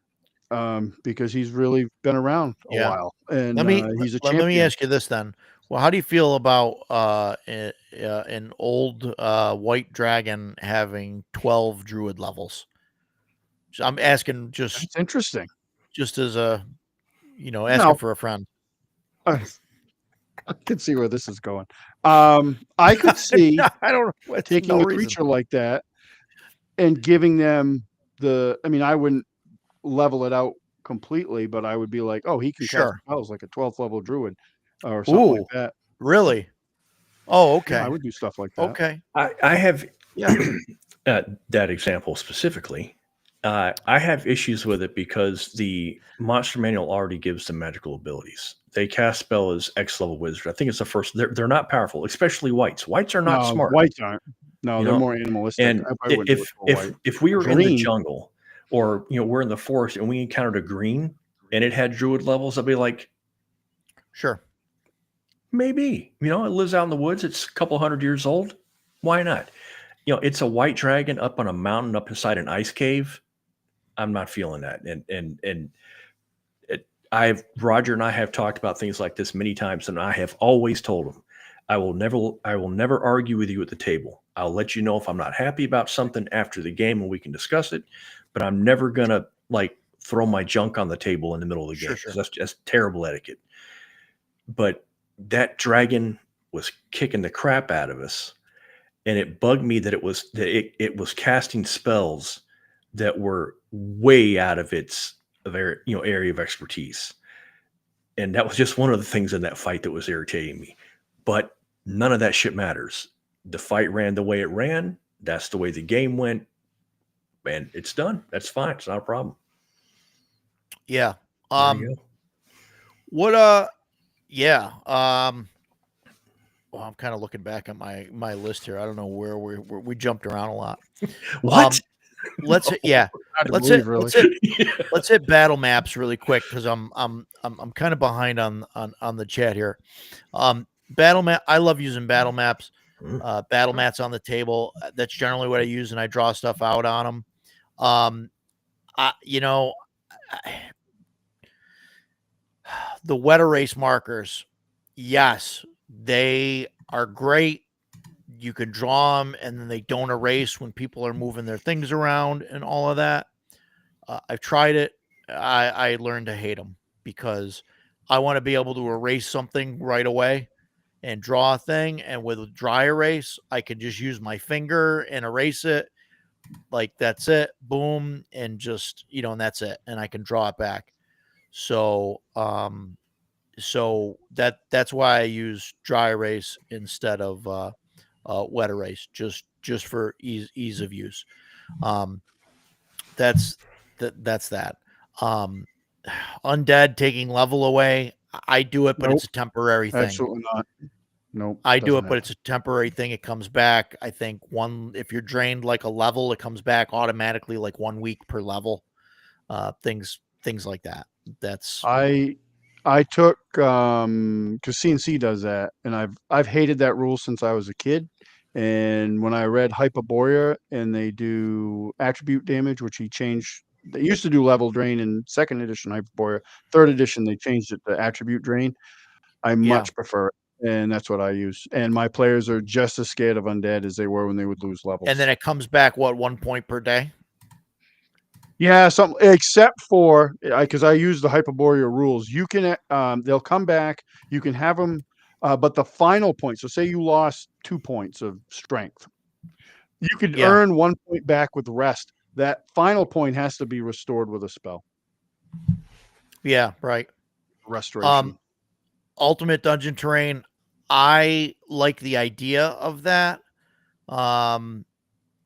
It's I don't know. It's too small for me to use it. I think I'd rather use like zone combat, which is similar. Or I just have to make like a bigger thing. Bigger one. But that's my thing. Dry Dry have erase. like one of those I made. But Yeah, it's different. Like mine was more of like a crafting terrain project. I have Just to put a a picture of thing. something up, but it's yeah, got a brook through the middle of it and some rocks. yeah. stuff, And but I generally like to more have like specific. a drawn out room instead of like abstract. just so that players can see where they are and whatnot. Like Yeah. I'm not a huge fan. Like for this superhero game that I'm going to run, I'm going to use zoned combat. But that's because it's a superhero game, and I think that makes it a little bit different. And I think like D&D and like the dungeon exploring and stuff, you need like a map or a layout so people can see where they are, and and things like that. That's my opinion. I Great game, I Edge Lord. Great game. um I bought a 3D printer to print terrain and all that stuff, and I do that, and I will use that occasionally. But generally, at the table for me, it's a lot easier to just use. I've got like a ton of the Paizo maps and stuff. Yeah, Um, those are helpful. dry erase stain. I don't know. I mean, erase them right away. Don't fold them up and put them in your closet with with the stuff on there. And I've got this stuff here, the Expo spray stuff. I spray that on there, and that generally works to clean up that stuff pretty easily. Laminated stuff, I've never had a problem with dry erase on laminated stuff. I don't know. It works great. Yeah, Hyperborea is awesome. Hyperborea is All of awesome. that. So yeah, it's great stuff. Never played with minis. What do you use instead of What? minis? Theater of the Mind or And- dice or now? I mean, yeah. Now I generally have minis for the players. I have a handful of minis that I've collected over the years, and Jason donated a bag to the cause. And the players pick out stuff, and they, here you go, there's the stuff. As far as bad guys go, I have a mixture of 3D printed minis, which came. I print stuff that comes from Bright Minis, and that's this stuff here. These are some giants there that I've print. You guys have seen these. They're awesome because you 3D print them on an FDM printer, and these are supportless. Bright Minis, all of their stuff is supportless. So That's cool. that's fantastic. And I print a bunch of those. I don't have to paint them because hey, frost giants are blue, and fire giants are orange, and it's great when you can have some of those battles and not have to worry about that. And then goblins, I've 3D printed a bunch of gobos and stuff that are just in green, and they're fantastic. And those come from Bright Minis, and I can you print them out really quick, and I think they're fantastic. Painted minis, yeah, that's like a rare. I want to get back to printing and all of that, but or painting, but that's just a slow process. So yeah, resin printer. I've got an FDM printer. I'd rather use FDM than resin, although the resin stuff is prettier. But I'll use like dice, for some stuff. I'll use tokens. I've got these. I don't know where these came from. These are from a Kickstarter a while ago. These are like 1-inch discs, and you can use dry erase or wet erase on them. And I've got like different colors, and they've got different sizes. So I've got like a 2-inch one here, and you can just write stuff or draw something on them and throw that on the table. And that's what I use for the most part. I know Ducato, like generally when I look, he tells me he doesn't use anything half the time, but like I only see pictures of the really, really cool, intricate stuff all the time. I got a few miniatures kicking around. But it's funny with my games. Yeah, I can. If you look at, I think I have posted some pictures on my YouTube channel, and then on the troll. No, I don't know how to put them up. I put them up somewhere. I should put them up on my Troll Den Painting Facebook page. Yeah. But yeah, the last build that I did, and yeah, that was pretty intricate. But that doesn't happen every game. That literally took me a few days to put together. Sure. So that it doesn't happen that way. Like usually, if I put terrain out, it's usually on a 2-foot by 2-foot board. I'll build something out. We'll move on to the next thing and whatever. And I use a combination of miniatures and terrain. My guys like that. I like it. I got into it because of my son when he was little and learning to play. I was competing with video games, so I was trying to make the game as immersive as possible. And he really liked miniatures and terrain, and I didn't have a lot of it then, but I was painting a little bit. So Yeah. I started getting more of it, and 10, 15 years later, I have a lot of it. But you don't need it. Sure. I mean, I like, and sometimes people get wrapped around the axle on that stuff. And one of the things that happens, here's one thing that happens. Some of my guys, they'll get locked into, because a lot of times I'll cover it up on Yeah. the table because they don't see it until it's time. And I let the session go where the session goes. So if the terrain and miniatures are here and they're going over here, if I can't get them to come around that way, they just go that way, and I don't Mhm. care. Like, I'm not married to any of my ideas, so it's like, if you don't get there, you don't get there. And one of the games I ran, I had a table full of terrain that was covered, and they never saw it. And it wasn't until years later I Wow. actually told them what was underneath it, because they were like, well, but I've had players say like, oh, well, we're not going in the right direction because we haven't hit this yet. And I'm like, well, I stop. I'm like, listen, this does not dictate the game. If you guys get to it, great. If you guys go in a different direction, great. I don't care. Yeah. I'm not, like I That's said, I'm not interesting. married to it. Because I think if I had a big layout like that and it was covered, I think the players would go that way. Like I don't know whether maybe they would feel railroaded or like whatever, but I think they would do it just because, oh, Roger prepared this, so like let's go this way. They're not purposely not going towards it. It's just their Yeah. actions, and I'm like, okay, what are you guys doing? Okay, we're doing this. I'm like, all right. And then if they latch on to like, oh, we want to talk to this guy or go look at this place, and it's not there, I'm like, okay, Yeah. let's go there. And I will try to like steer them. I'm not trying to railroad them, but I'm like trying to drop Right. maybe subtle clues. But if they don't take it, they don't take it. Yeah.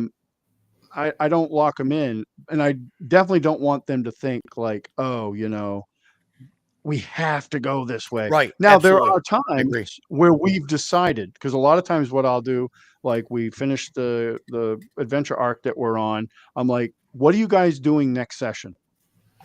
And because that's what I'm going to Right. prepare. Right. And some of the stuff is like, if they tell me like, hey, the only time I'm kind of like hard-nosed about it is if they're like, we're going to go to the tomb and explore that tomb the next session. Okay, great. I built, Yeah. I in the tomb, if I build it all out, that is what we're doing, because you've told me that's what we're doing, and that's what I've prepared. But if it's something that's kind of more open, like in the middle of a session, we're not starting that way, or they're trying to find the path to get to that in the adventure that would lead them that way. If they don't go that way, I don't care. I don't care. Yeah. But Yeah, I've it's seen guys interesting. get locked into that. I've tried to get like the group, and maybe I'm not pushing hard enough, to get them to do stuff, like ahead of time to say, okay, hey, this is where we're going to go next week. I always ask them, And I'm like, what are you guys doing? and all of that. And I try to, and maybe I'm not pushy enough, about it, or I think some of the group maybe thinks that like if they tell me, then I'll have too much time to prepare or something. I don't know. I don't know what it is. I think you need to start hitting players with a bat or something, But change their mindset. yeah, because it's yeah, like, yeah. I should probably, it's not us versus yeah. them. I want to prepare the best session I can for you. And I don't have that issue with my guys. Yeah. Although they are funny, and they're like, geez, why you guys stop talking? Because they'll bandy about different awful things that could be happening to them. And then eventually somebody's like, hey, you guys, we should stop talking about this, because he's probably writing this down or remembering it, and which is true. Yeah. I am. And then I'll save that nugget, idea for later. But yeah, it's not a us versus them thing, Sure, like, sure, I right. sometimes probably seem that way because I bitch so bad that my dice, betray me, and I'm not getting. I hits say in. that. I But say I'm just that like joking. to my players, and they break my chops about it. Like, or they'll be like, "Oh, remember, he's on our side, guys," or things like that. But I mean, you I know. am ultimately, rooting Yeah, for right, them. I want them right. to We're all in it succeed. together to have like a I'm good going time, to, and yeah, and I'm going to do what I can Yeah. to oppose them and make it difficult. But like, I am rooting for them to come out on top. Like, I'm like, I sure, want them to be victorious. But yeah, so I mean, I use a lot of miniatures and terrain, but sometimes we don't. Like that Yeah. board that I just built, there was a whole section of that was just theater of the mind. Like, 'cause I didn't, Sure. didn't build it out, didn't need to. And so I like to blend the two. I Yeah. like theater of the mind. I like miniatures and terrain with combat. That seems to work better with my group. Like, I've Sure. played in other groups where we can do theater of the mind and it's no problem, but it's just so much easier. Like, well, there's your miniature. No, you can't see that thing because you can't see that fight going on because there's a giant spider between you and him that is blocking your line of sight. And they're like, oh, okay. I you know. like theater of the mind, especially for new people or very minimal like combat stuff, because I don't want people that are new to the game to think that they need $1 million buy-in to Yeah, play. no, you absolutely don't. And that's the thing. Like, I always joke, like, I'd make jokes about like those miniatures you just showed. There's nothing wrong with those miniatures, but I Yeah. actually, but on my table, I would want them painted. But if Oh, I was boy. playing on your table, I wouldn't give a shit. Those are great. Why don't you come down here and Awesome. say that to my face? I'm on my way. I'll see you in 6 hours. No, I think it's great. I have no problem. Yeah. I Yeah. just I like to have things painted on my. It's not Sure. an absolute rule. I put Sure. unpainted stuff on there, but Yeah. But if I'm playing in someone else's game, I don't care. Like, you got a wet erase, awesome. I use them sometimes. I Yeah. use, I have very elaborate stuff, and then I have stuff like that where I just wet erase, awesome. Battle mat, great. Paizo Yeah. map, I got those too. Those are great too. Just throw them down. Maybe throw some scatter train on them if I want to get fancy, or not. I think I'm not. I've seen people like online, like, well, I only use Dwarven Forge, and I'm like, well, yeah, I have a shitload of that, but it's kind of stupid because there's all sorts of other great stuff out there. You got Mike with his 3D printed stuff. Like, I Yeah. had that build that I just put out that had a combination it was mostly Dwarven Forge, but there was 3D printed stuff in there. And I actually posted that up on a Facebook page. It's all about table builds. I got a lot of questions about the 3D printed stuff, and it had a Cool. battle map from Steamforge Games, one of their epic encounters. I don't know if you've ever seen those. But, Oh yeah. Yeah. Those are awesome. Yeah. so it was this big spider one, and it's got this big spider web, and I laid that out and then put scatter terrain around the top of it and blended it in with all the other stuff. So it was like at least 3 different mediums there, right? If you just stick to one, it's Yeah. like, it's just kind of like elitist nonsense, Um, in my That's wanna what get I to was going Edge- to say. Yep. yeah, I want to get to Edgelord's question, but I want to hear Jason's thoughts on minis and battle mats and stuff. I love battle mats. That Chessex vinyl battle mat. God, It's great. Yeah. mine's back here somewhere. I mean, I've had that thing for 30 something years. The same battle mat. They last forever. You can use them for anything. I absolutely love them. I have no problem with theater of the mind. It can be plenty of fun. I certainly did it when I was a kid. I like having my miniature. I like Sure. having my little physical representation of my dude on the table, especially when I've got what I think is a cool character, when I've developed somebody that I really like. So I'm okay either way, but I get a kick out of having miniatures. If I'm doing one shots, like when we go to a con, I like walking up to a table and seeing the terrain and this cool Sure. thing going on. But I don't expect my weekly DM to do that. That stuff's expensive as hell. It takes a Yep. lot of time, just like Ducato has said, it takes forever to put together. And when you walk up and it's all just this gray mass, it's like, oh, good effort. But when you walk up and you see everything painted, that's amazing. Yeah. But good Lord, how much time do you have to spend to do Right. all that stuff? So, I don't need to see that, but it does make it a lot of fun. But with Theater of the Mind, with my battle mat, we sit it out there. If you draw little rock looking things and tell me that's a tombstone, it's a tombstone. Yeah. And, Yeah. so, okay, cool. We're in a cemetery and I can see all that, draw contour lines for a little hill or whatever, there's a little knoll right here. I like that sort of thing. So I don't have to have any of the expensive stuff Sure. to have a good time, but it's fun to look at. But like Stan said, like so much of it to me is performative.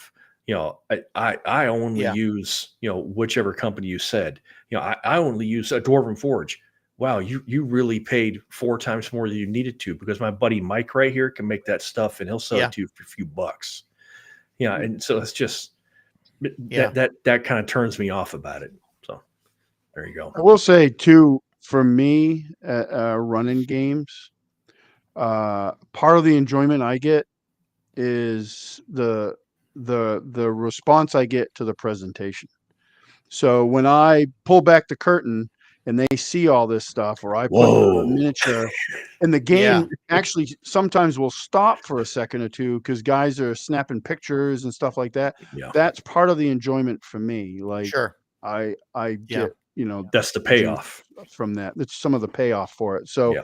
and I enjoy that stuff anyway. I mean, if I wasn't gaming, I would still paint miniatures and stuff because I just enjoy Yeah. it. So, And I've done that like for that dragon encounter. Like I print up a bunch of stuff, and I had that stuff yeah, out there. I even print the I've dragon out and everything. I've done like I did a commission for a friend of mine. It was a big dragon, and he didn't really use. I mean, they probably used them a little bit, like miniature stuff through the campaign, but that was the campaign finale, and he wanted a big dragon, so he bought, and I painted one for him. And that's fine too. Like Yeah. I like to do that. I like Yeah. that stuff, especially for like big battles. And sometimes we'll have battles. It's just a minor thing. Like I don't bother to put stuff out. Like we'll just roll some Yeah. dice and get through. It's And not going to take I've long. got a lot of these Arc Knight minis.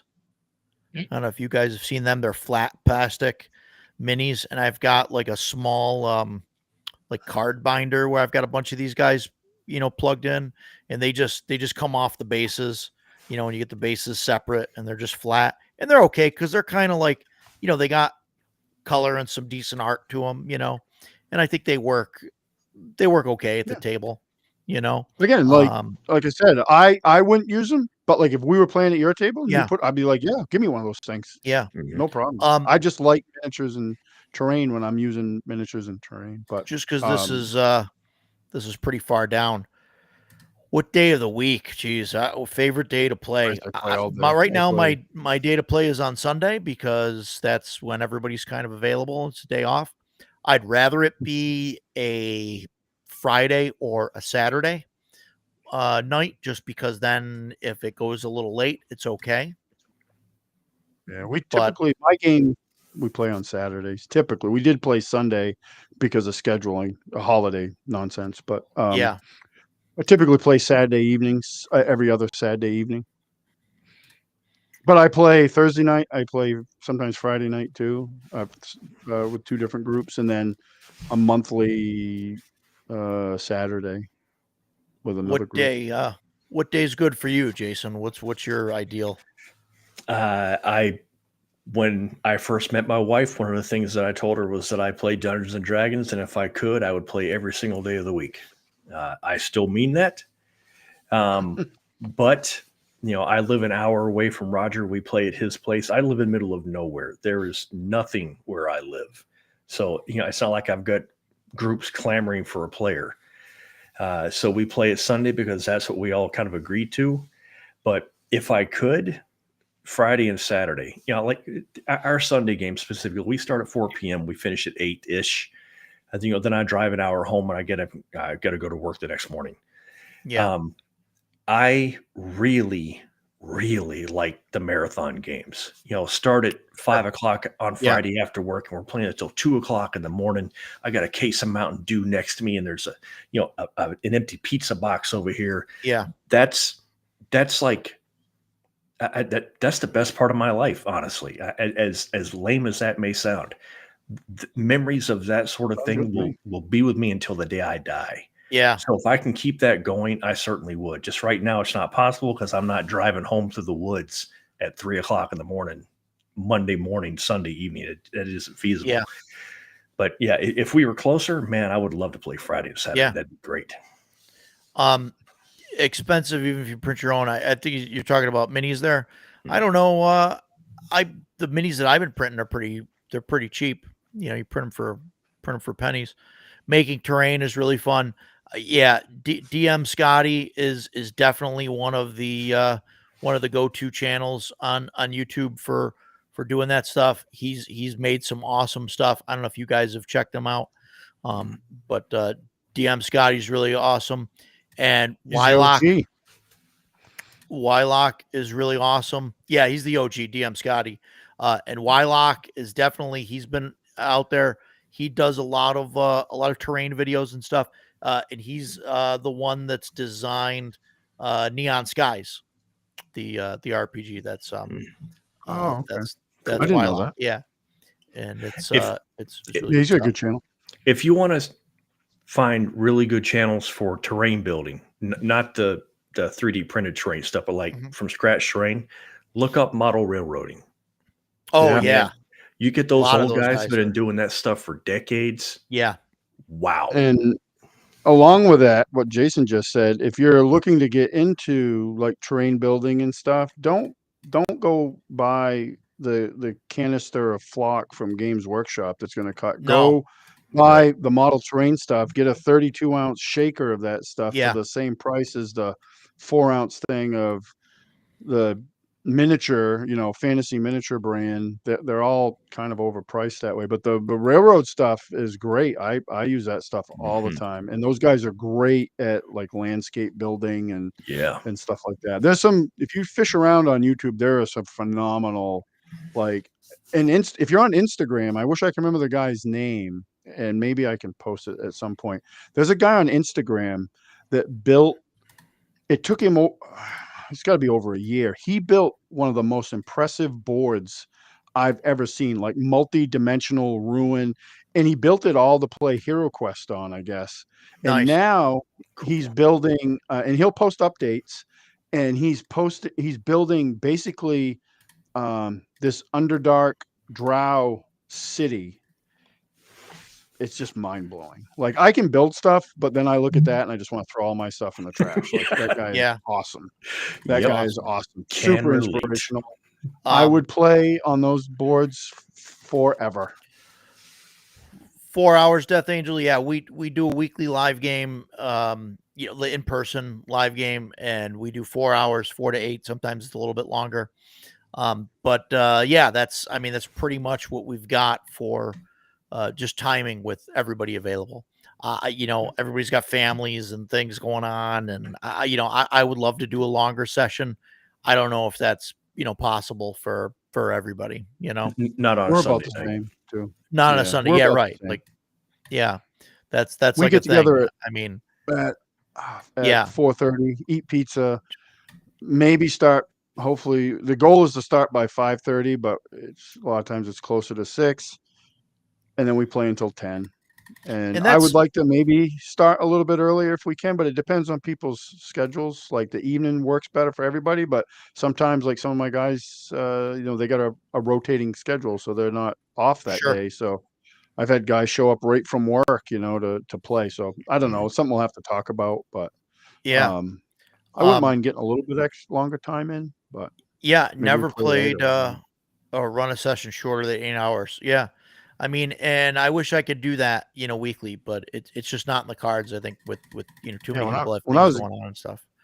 the So only time we do it is my group will we've been doing it for 8 years now. We get together for one weekend out of the month, yeah, and we that's awesome. now starting on Thursday evening and goes until Sunday afternoon, and there's no time limit. Unfortunately, there's a few people that are, I don't know, they've kind of lost the spirit of it, I guess. But in general, so a lot of times we'll run 2 games a day, but I've run 12-hour games during that. Yeah. And Um, I used to do that. We used to do that on, like Saturdays. We'd start Saturday in the morning and we'd go and we'd start playing and we'd order pizza and we'd play. And then, 2 o'clock in the morning on Sunday, we're going to Denny's and, eating breakfast and then come back and we're Yeah. recharged and play a few more hours. So we used to do that all the time.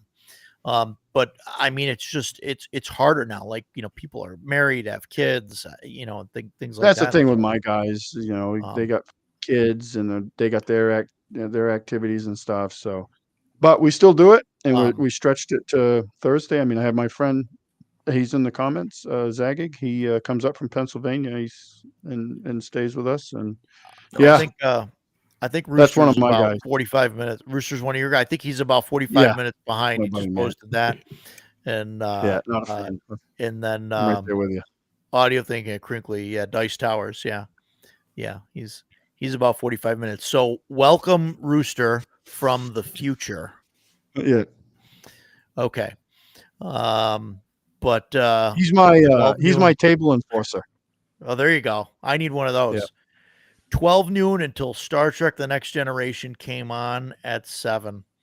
That's time I well mean, spent right there. Yeah. Yeah. Mhm. Take a pause to play to watch that and then go back. When I was at Fort Lewis in Washington, it's about an hour outside of Seattle. My buddies and I, after after work on Friday, we would drive to Tacoma.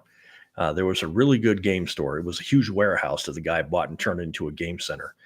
Huge TVs on the back of the wall. We play Halo back there, but we would play D&D 3.5 from about 6 p.m. until about 4 a.m. And there was a casino across the street. So we would leave, go get breakfast at the casino, sit there for a couple hours, chugging down coffee, go back to the game center at about 7 a.m., do the whole thing until Sunday evening, and just keep that going. Oh man, that was a good time. I just Yeah. watched a video. There's a YouTube channel called Arcane Parlor. He's actually a guy that's local to me. Oh, He really? did a video with Runehammer, and the topic was this marathon gaming, like an 18-hour gaming session. It was actually a pretty interesting video. I was like, I don't know if I could get any of my guys to do that. I don't know if I even could do it, but it definitely sounds like a fun, at least a fun experience to try. Like Death Angel said, age has caught up to me. There's no hiding any of our age here. And if I were prepared, like, okay, this weekend marathon, we're doing it the whole way, I'd be like, okay, cool. Like usually Friday nights, I stay up until 2:00 in the morning or so playing video games. I would go to bed at 10 so that Saturday morning I'm ready to go, and I'm going to keep going with that. I would love to do it again. That'd be great. Sleeping fun to bags, everybody's try. crashed out on the floor. What a Yeah. great childhood. And I remember talking to so we used to do that stuff, long things. And I remember we talked to the Order of the Amber Die. Those Yep. guys, they do that like now, and they They like mentioned those every guys in that. 6 months or something, and they do a whole setup. Now they're kind of like sponsored by Paizo, and so they're running Pathfinder too. But they do an elaborate setup. They've got some crafting videos where they show some of that, and they put all that huge thing together, and then they do like a huge marathon system, which is pretty cool. Yeah. Yeah, when they do like a that. whole AP in a weekend. Like, Yeah, that's crazy. Right. And they're like hardcore because they'll go at it for, they'll do like, 36 hours of gaming or whatever. And it's just nuts. But, and I wish I could do that, but they do that every like 6 months or so. It's like, I don't know, like you're saying you do it like once a month and you do like what, a 12-hour session or something. I mean, or a couple or something like that. Like, I don't know if I could get the guys together to do that once a month. No, I mean, we only do our gaming weekend thing once a year. I'd love to do it more times than that. Oh, you do once a year. Yeah. Yeah. Agile. So we're broadcasting Game Master Rogers Neighborhood, which is Game Master Rogers Neighborhood, and Decado has his own channel, which is Decado 1628. I probably should change that, 1628, but I haven't yet. 1628. This QR code there should bring you to the subscribe thing for my channel, Game Master Rogers Neighborhood. I'll leave that up for a minute there. And then, so if everybody's got that, then this one should bring you to Decado's channel. These are untested. I only typed the link in and generated a QR code. So hopefully they go to the right spot and, not a porn site, but, I mean, I'm pretty sure. Oh, someone scanned the QR code. Look at that. There's a thing that comes up for that. Oh, that's interesting. Finding out new things every day. So there's that. And then that one's mine if anybody needs it. Yeah,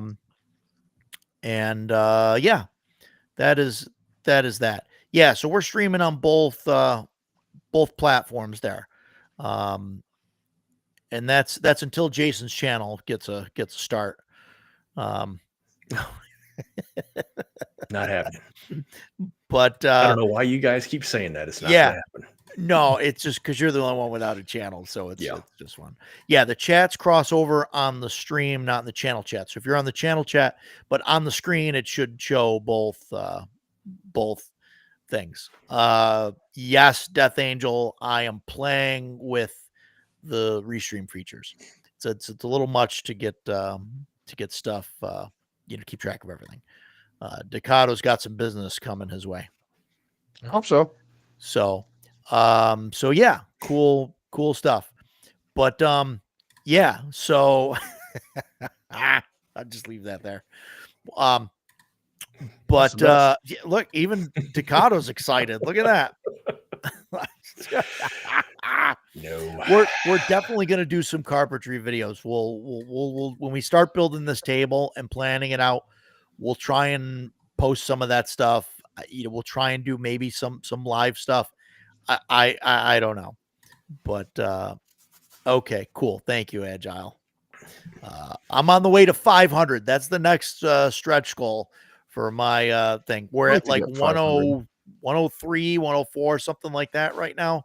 So trying to get to 500. That's the next milestone. So we'll get there. We got to catch up to Ducato. He's got a lot of subscribers right now. Need more. I would like more, I should say. I would like more. Yeah. Death Angel, I feel bad. I'm already covering up Ducato enough. So kind of get him hidden behind the thing there. Anyway, back to, did we get off topic again? A little bit. We appreciate you, Agile. We appreciate Thanks, you. Agile. So yeah, behind the GM screen. So I kind of mentioned earlier, I use a laptop. I also have a notepad where I, jot stuff down. I usually have the module or notes that I've written for whatever's going on. Yeah, that's pretty much what I have. I have the PDFs open that I can easily search some stuff up. And generally I use this. This is one of Joe Block's books, Adventures Dark and Deep, Book of Lost Tables. And that's got some real cool tables and stuff in it. I use that for the random encounter rolls, and it's got a lot of great stuff in there. It says it's got nearly 350 random tables. Yeah, and it's really great stuff. Random encounters. There's critical hits and fumble tables in there. Just different kind of. It's mostly encounter stuff. That's what I use it for. Mm-hmm. But yeah, settlements, ruins. There's weather stuff, and I mean, like, and the weather gets, I think a little too in depth. You could figure out like wind speed and all of that. Yeah, it's a fantastic book. Ducato's channel is Ducato 1628. That's the year he was born. So yeah. I should change that. Ducato, there it is. Ducato 1628. Yeah, subscribe. So if anybody, and I'm terrible at this, and I know Death Angel, he can hit his magic button and post the standard verbiage there in the chat. But yeah, everybody like, share, subscribe, do the whole thing. If you're on my channel and you're not on Ducato, subscribe to his channel. If you're on his channel and not mine, subscribe to mine. If you like the content, you know what I mean? If you hate the content or you hate the sound of my voice as much as I do, then don't. But that's a thing. I'm on my channel account now, TNT Tabletop Tavern. I don't know who that is. So I'm terrible putting names together with their channels. So tell me who you were or are, and so I'm not confused. Apologies, but I'm bad at that. Here I am. Is that okay? Does that mean that's Edgelord? Okay. So I don't know. I'm confused. I They're confuse bouncing easily. between yours and mine. Oh, okay. That's why it says paired. Okay, right, Yeah. right. Okay. It says paired. That's why on the thing. You guys can't see. Well, you guys could probably see that, but you guys out there can't see that. It tells me that it's coming in from a paired channel in the chat there. But yeah. So, well, Edgelord, I mean, we got maybe if you're interested in woodworking, we can work something out. Um, so I use that, Joe Block's book. I think it's a really great book. That's got some of the stuff. Other than that, I've got I use man, I forget the name of the thing. I'll get back to that. Realm something that I use for the world map, the hex map for the world. What do you use, Ducato? You have any books that are like must-haves behind the screen? Behind the screen, no. I mean, I'll have the standard in case I need it. A lot of the Oh, stuff, now I if got I it. absolutely need it, is in my notes because I try to minimize as much as I can. Like, I don't like Sure. looking things up at the table. It happens, but I try to minimize that as much as possible. I have some books that I think are like really good, like if I'm, prepping games and stuff, but I, Yeah, at the table, not as much that I can think of. I'm probably missing something that'll be really. like Because afterwards, I'll be like, you told me that you used Joe Block's core bestiary I do. from Adventure Prepping Starter games, Deep. it is, Just prepping games. my go-to monster manual. So, Yeah. what do you jot down the stats quick, or just kind of wing Yeah, I it, mean, well, or no, I will look those up, but a lot of times because I have the PDF as well, and I'll copy the stats into my notes, okay, and okay, then I just yeah, go that way. But that book is one of the best monster manuals out there, yeah. especially for OSR style games. Is this My only behemoth? issue with it is that it rivals the DCC book, and it's heavy and it's a lot to Oh, it's a flip through. beast. So I find myself using the PDF. Just When he Control I'll F. use it like if I'm sitting, but the things I find though, like if I'm just thumbing through it, like just kind of scanning it, and I'll be like, "Oh, I didn't know that was in there." And I'll never do that with a PDF. So it's like, Yeah, um, yeah, this thing's a beast. I remember when I saw it, Joe did a little mini review when they first came to print, and I saw like how thick it was. I was like, yeah. I think I immediately ordered it It as soon as it it's was as big available as the on Vectro. DCC book, and then his core Yeah, it rule is. book is also the size of the DCC book. So they I are don't. hefty tomes. I don't have that, but I will likely rectify that at some point. Yeah, Probably when I can catch up with him at a con or something because I'd like him to sign it. That's exactly yeah, what I did. Yeah, they're great.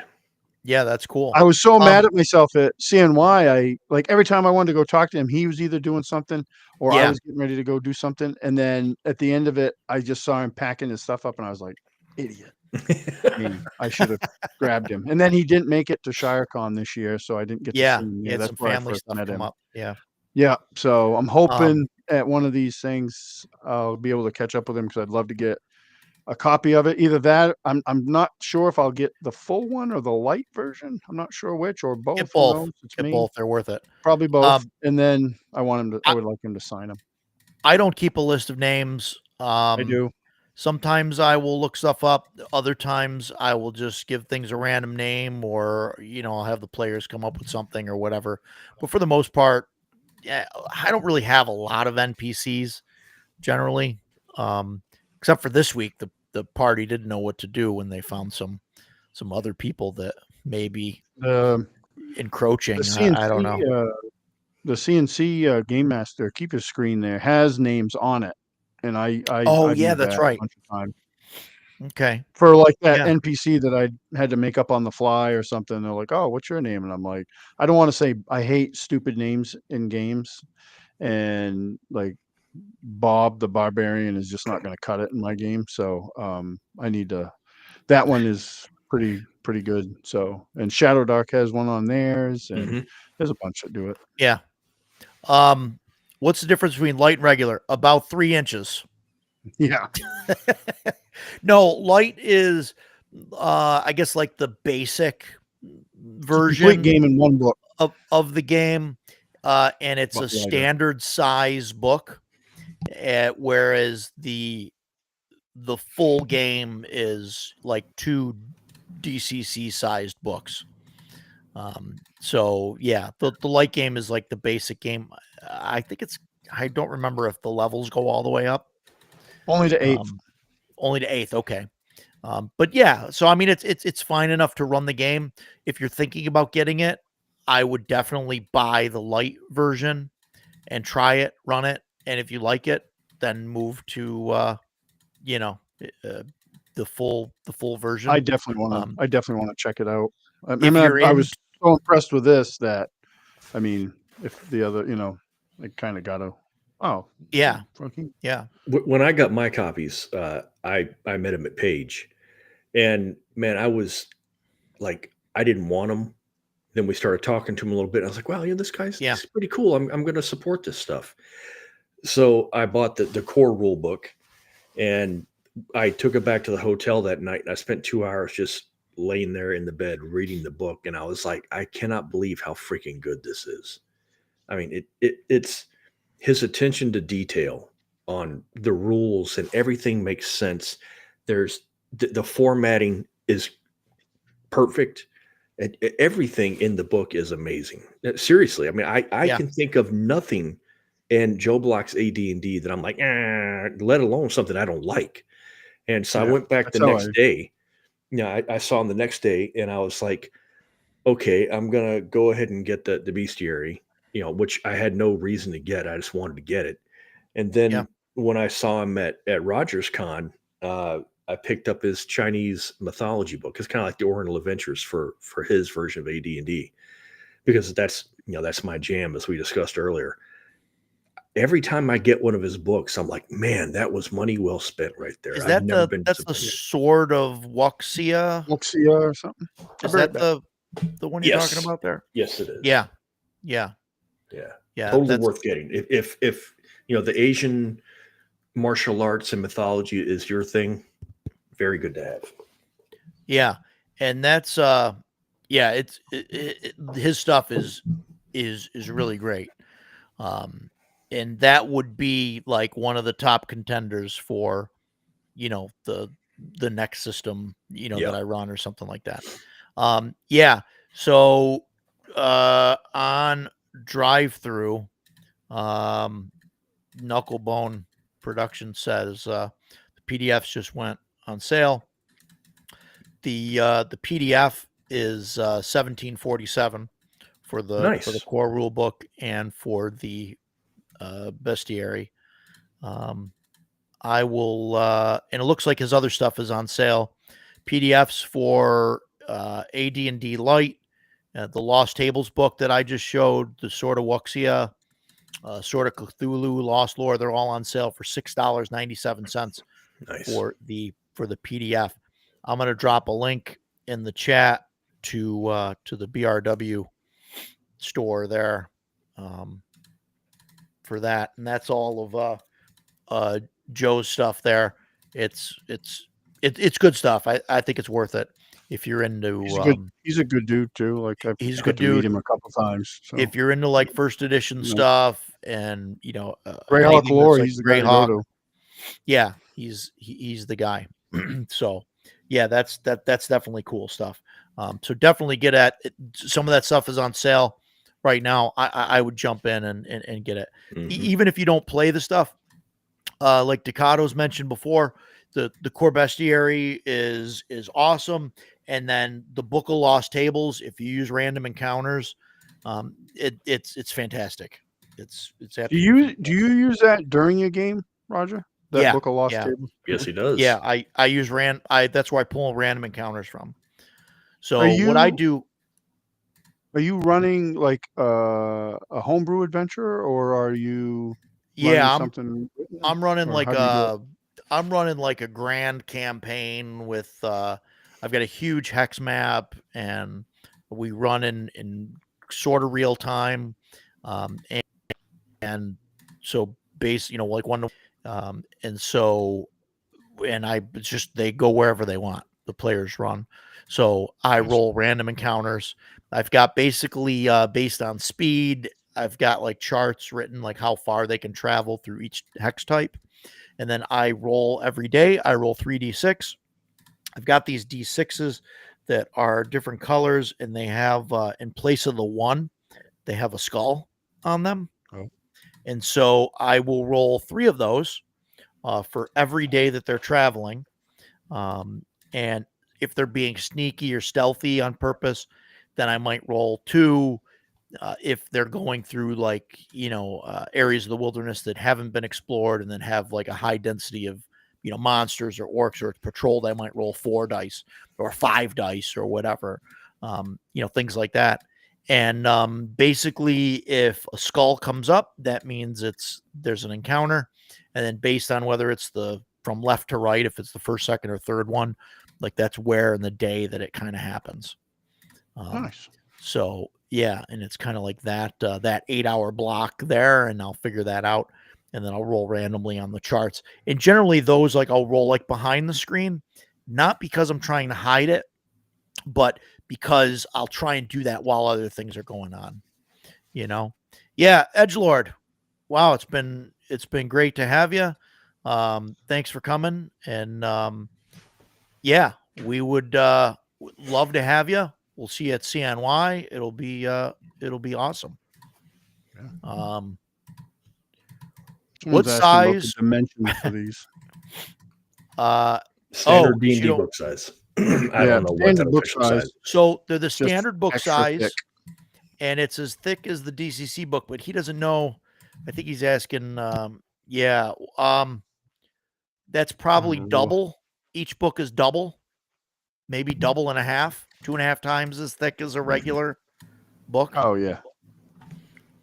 And that's So- that's the turnoff for a lot of people. They look at it and then they say, "How much is this?" Yeah. And it's $80 or whatever. I Yeah. don't want to overprice it, but it's not like Yeah. a $30 CNC book. They are on But- sale right now. Print, I believe it was like $74.97. Yeah, but man, you're getting your money's worth. And if you get the core rule book, that is the only book you need. You're done. Yeah. And unlike some other companies, if you buy his print books, you get the PDF for free. Oh yeah. Yes. Yep. Absolutely. Yes. Yeah. Also, he has a deal that goes the other way, where if you buy the PDF and you like it, he's got a way through drive-through. There's a link. If you look for on each book, there's a way where you can get the hardcover for the difference of the price. Yeah. Which is cool. Yeah. Yeah, I have not at all been disappointed with this book. Like, I bought the Lost Tables book when I met him at ShireCon, my first time going there. These books weren't out.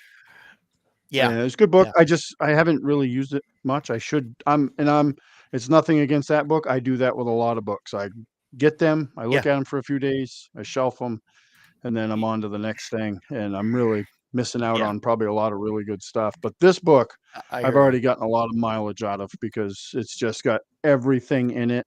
And it's just really, really good.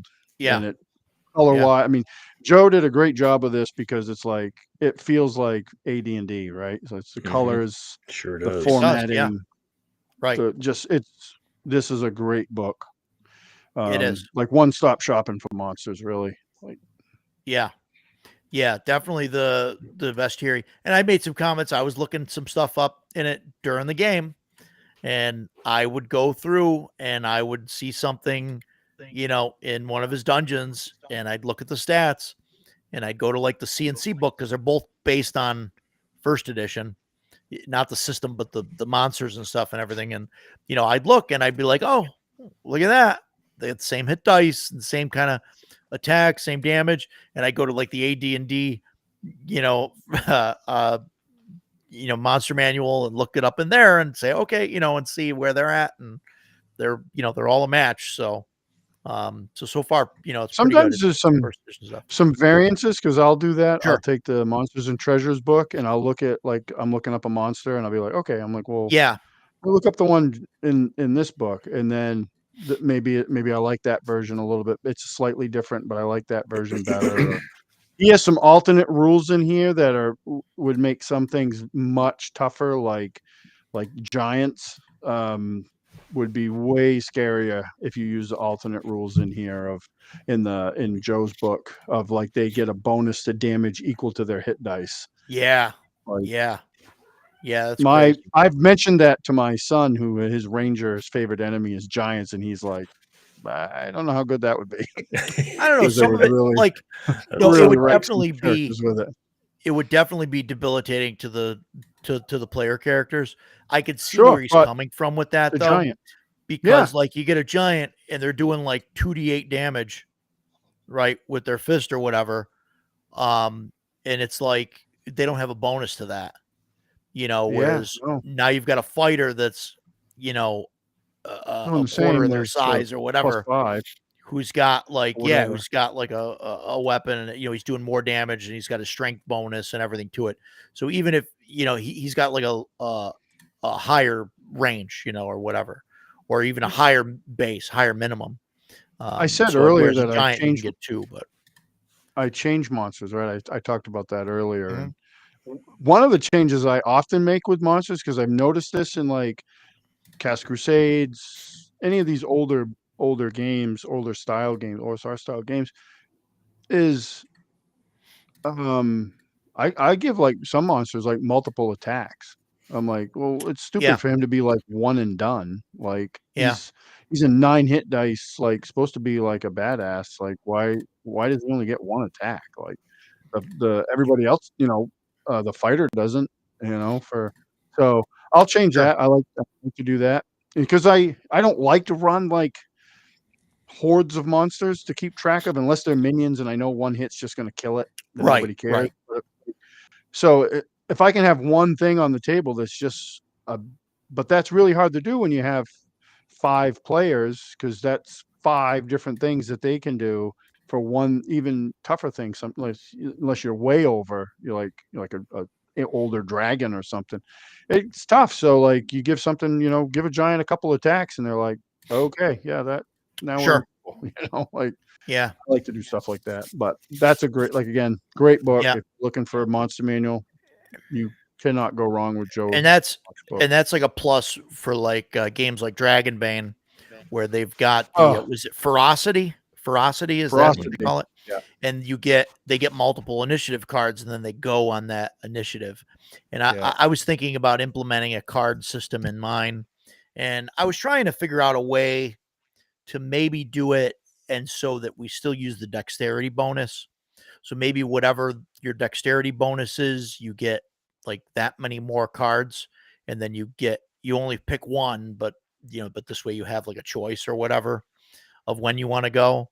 But I don't know, thinking about it, I don't know if we really need that even, but I thought about doing it like monsters, like if a giant gets 2 swings, like give him 2 initiative cards instead of getting the 2 swings, on the same Right. initiative number. Yeah, I give him like how 2 cards Dragonbane and does that. yeah. Or They like could the go same with thing with like a very dragon, different things. where you say, okay, a dragon gets 4 initiative numbers, and the first one is its claws, the second one's its bite, the third one's the wing buffet, the fourth one's the tail swipe or whatever, or Yeah. whatever, or they get one of those actions per turn. Obviously, you don't want to give like a dragon, like all 4 of its attacks or 5 of its attacks, 4 times a round. You know what I mean? You just destroy, players that way. But to Destroy break it up so that it's not like, all in One one big- go, I think that would be interesting. So I thought about switching to card based things. I don't know if people would be upset if I didn't do anything with the dex bonus. And just handed out a card to everybody and say, this is when you go or whatever. I don't know what do you think, Jason? Because you're in the game. Yeah, as the player, I wouldn't care. That's the shortest answer I can give you. I wouldn't care. It Yeah. is pick a rule. That's what we're going to use. Yeah. Great. Let's do it. Yeah. I mean, I think it'd be worth it to try it just to see how it works out, and then, and then talk about it afterwards and say, okay, is this good? Is this bad? Did it work? Do a test run. Yeah. I have no problem with that. One of the things we talked about with one of my groups about like the Dragonbane initiative, because I do like how it works, was in Rooster here. I think he was actually the one that came up with this idea. Is instead of using cards, we were going to get like numbered tokens, put them in a dish or something, and bag you or something, draw yeah. from it. And so you're not shuffling. You just take the dish, shake it, pass it around. Something you blind pick from there, and you get it. I did make a joke.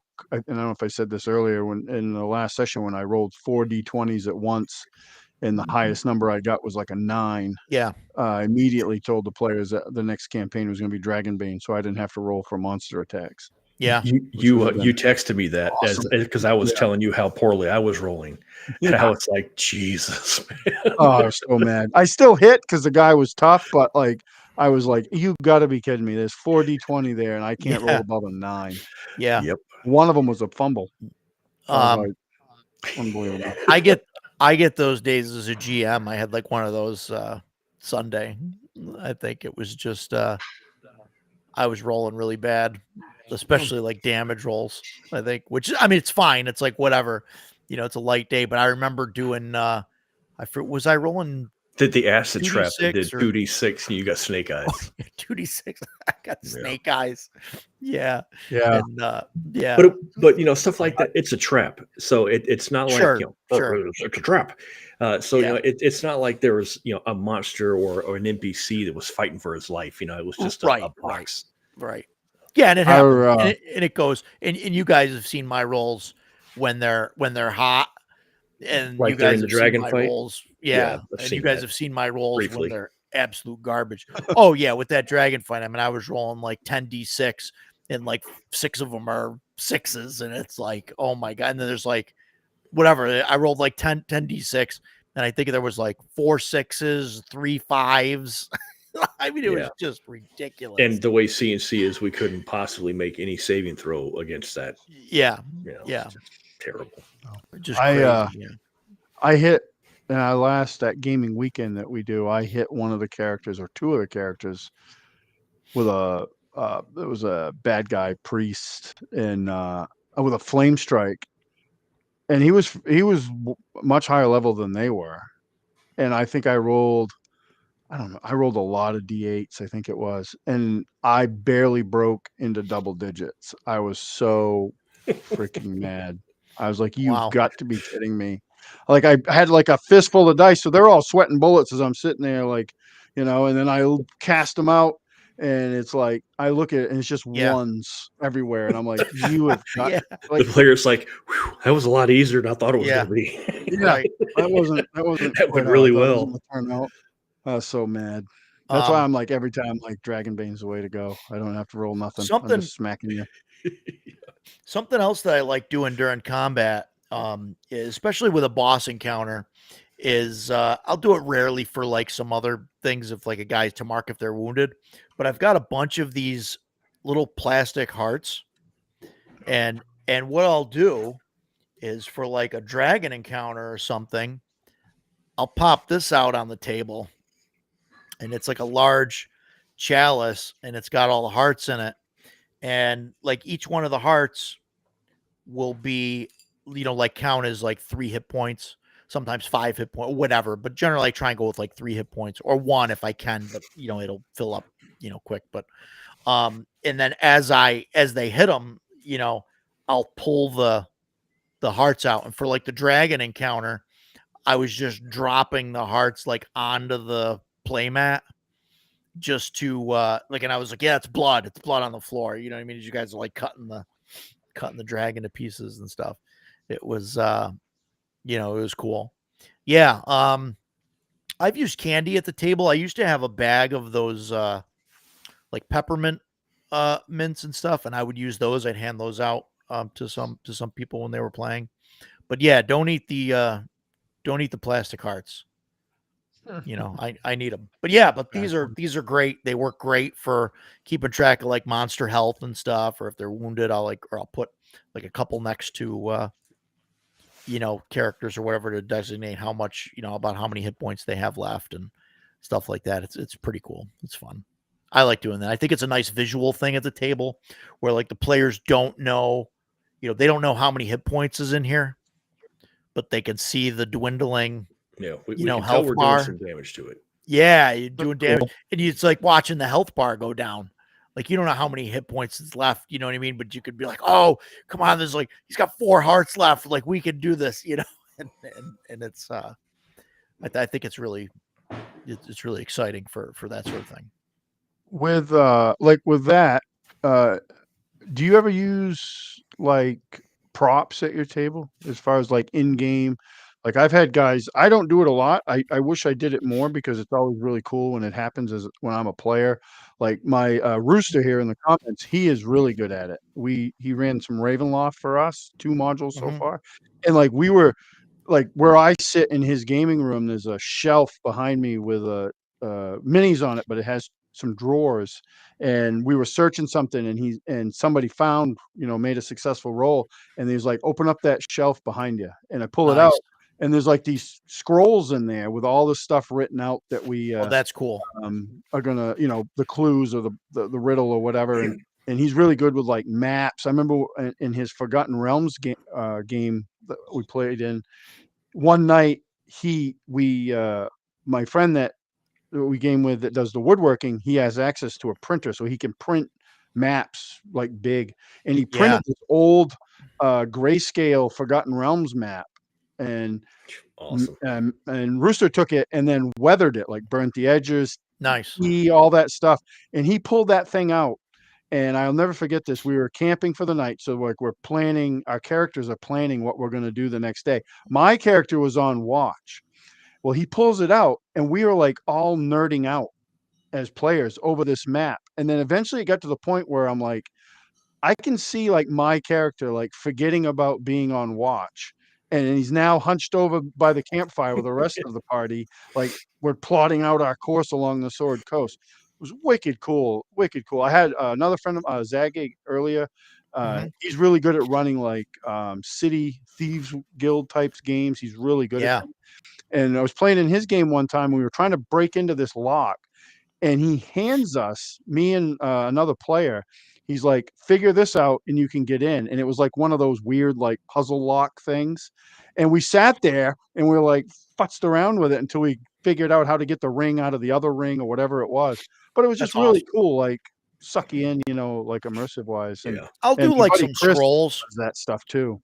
I'll do some scrolls at some point.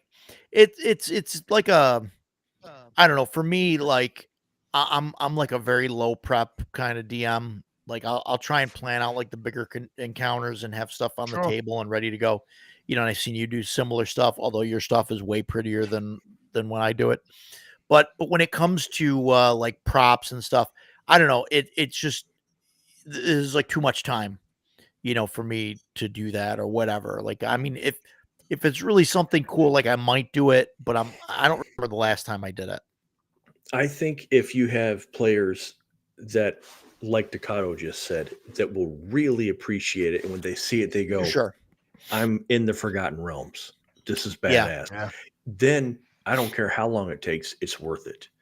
It Yeah. sucks when you have players that look at the map you hand them and they go, okay, I'm going to go here. And they toss it over their shoulder. I've had Right. both. And Right. that the latter is freaking heartbreaking because Yeah. like when I was a kid, I remember the first time I did it, you know, I drew the map out in watercolor. As a matter of fact, my brother was, he's an incredible artist. And he was using watercolors. So I took his watercolors and I printed this map out. I can't draw worth the shit, but it looked like a really good rough map. And then I borrowed my mom's Bic lighter and you know, the flint wheel. Well, I sat Mhm. there and I was grinding the flint wheel so flint powder would fall onto it. And then I sparked it. So it was scorching the paper. And then like the Yeah. City, I burned the edges and I got it wet and let everything run. And I remember when I was sitting there scorching it, my mom looks at me and she's like, what are you doing? And I told her I was doing, and my mom fully supportive of my Dungeons and Dragons hobby. Thank God. She said, well, do it in the sink so you don't burn the house down. And so awesome. So I finished the map, let it dry, rolled it up, put it, tied a ribbon, and I gave it to my players, and we were all like 14. And they had the same reaction the Kado's group did. They were like, "Whoa, that's Yeah. amazing!" It was like the Kado putting his terrain out and being like, "Yes, yeah." That awesome feeling of, boy, that worked out really, really well. But I've done the same thing with players that have just looked at it. Thanks, babe. Sorry, my wife just brought me tea. That have looked at it and then just been like, "All right, cool," and I'm like, "Oh man, come on," So to your point, Roger, you are a very low prep DM. I think with the group that you have now, two of the players would be like, "Man, that's badass. Yeah. Let me take a look." But then the other two players would be like, "Okay, cool." How much is this worth? Yes. How much is this worth? Yes. How can I take advantage of this person that handed me the map? How much is this worth? So Yeah. anyway, one of our my friend, I don't know if it's still in or not, but the one that does the woodwork stuff, he printed, like, he was running Tomb of Annihilation for us, and he printed the maps in that book to scale to use with miniatures, the different things, and then he, like a lunatic, hey, my cats are fighting. They he colored them. I mean, they were gorgeous, but the amount of work that must have taken. I mean, but Yeah. again, we all appreciate that stuff. So it was like, holy crap, dude! Like, that thing is awesome. Like, so much work had to have gone into that. yeah. It was a lot Yeah. of fun to play on. Yeah, the tea bags that Death Angel talks about, the tannic acid and that stuff does Yeah. wonders to age paper to make it look really cool. I think that's what Rooster did with the Forgotten Realms map. I should actually give him the map I have printed so he could do it for me. Do you still have that map? making That messes. aged map? Do you have that laying He around? does. He does. Sweet, awesome. Yeah. I'd like to That's have cool. one too, because I had a great That's time cool, in his yeah. game traveling up and down the Very Sword cool. Coast. Very cool. Yeah. Yeah. That's awesome. That's a good time. That's really cool. Yeah. No, that stuff is good. And I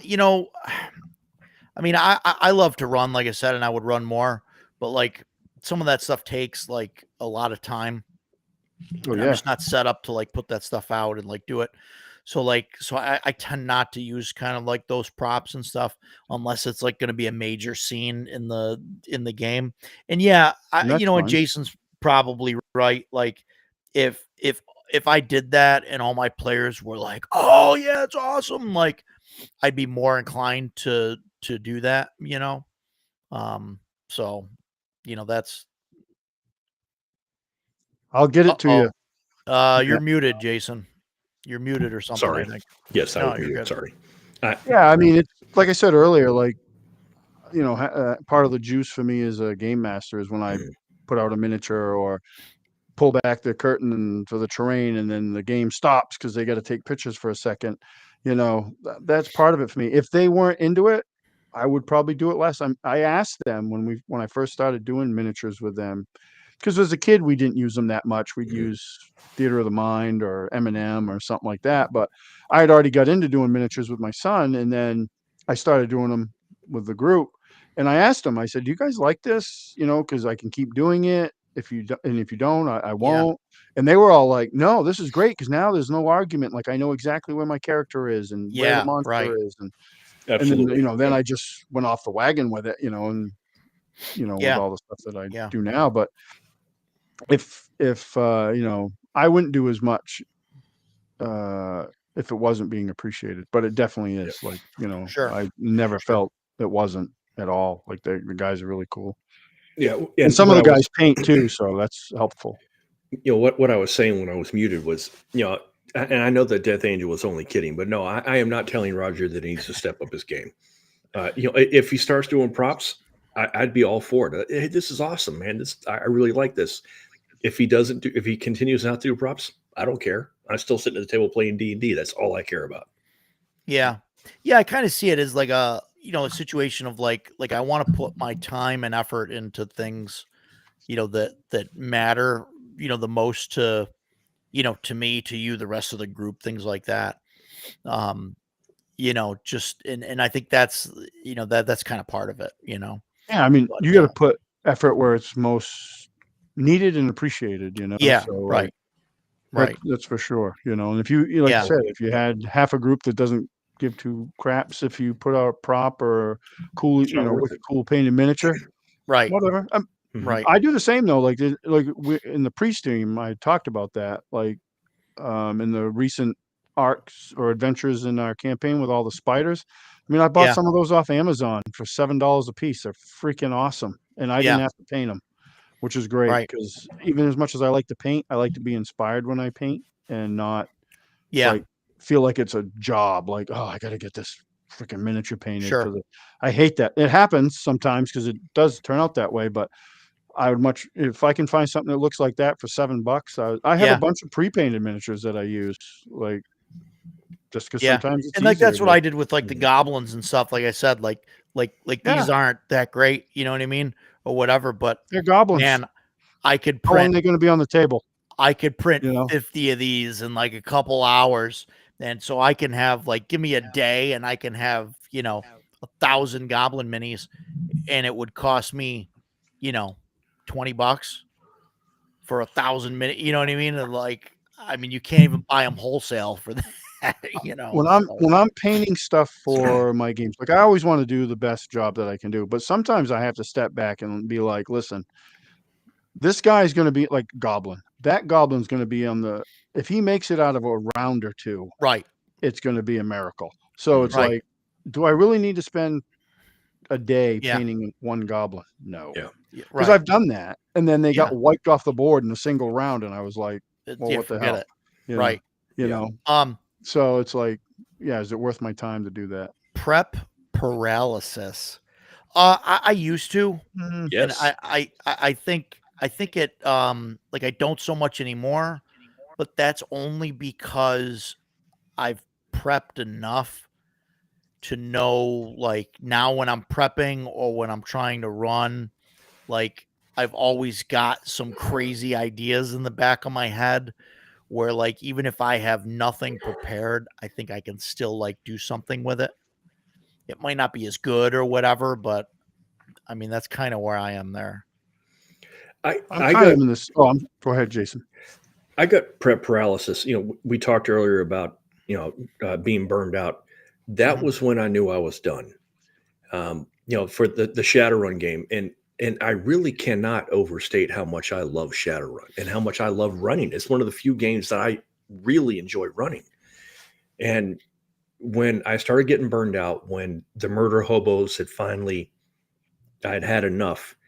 Like the next Saturday, we sat down to play, and a lot of times I'll run stuff just off my head, because I know what Seattle is and I know what Shadowrun, so I can just Sure. go with it.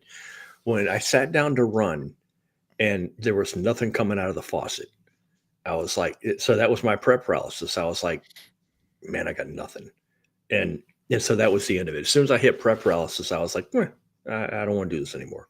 That was me. So, but other than that, not really. So. Yeah. Yeah. What do you got, Stan? You got anything you want to add to Yeah, that? I don't know if I've really ever had prep paralysis. I get paralysis on what games I want to run, but because I have so many good ones that need to be Yeah. played.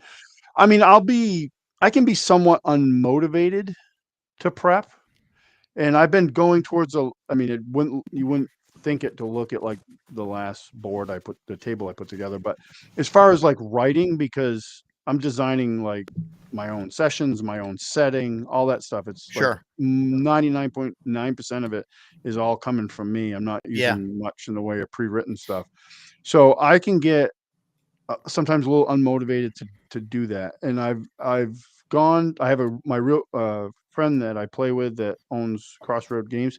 That guy is like really good at minimal prep. So I've tried to like learn from him a little bit and be more open to like not having to have everything plotted out. Like the arc they just finished in my game, for example, is a good example. Is I had this idea for a long time that in the city near them there was a group of were spiders because I saw those in Monsters and Treasures, and I was like, those are really Mhm. cool. Never used those before. So there's a group of them running around.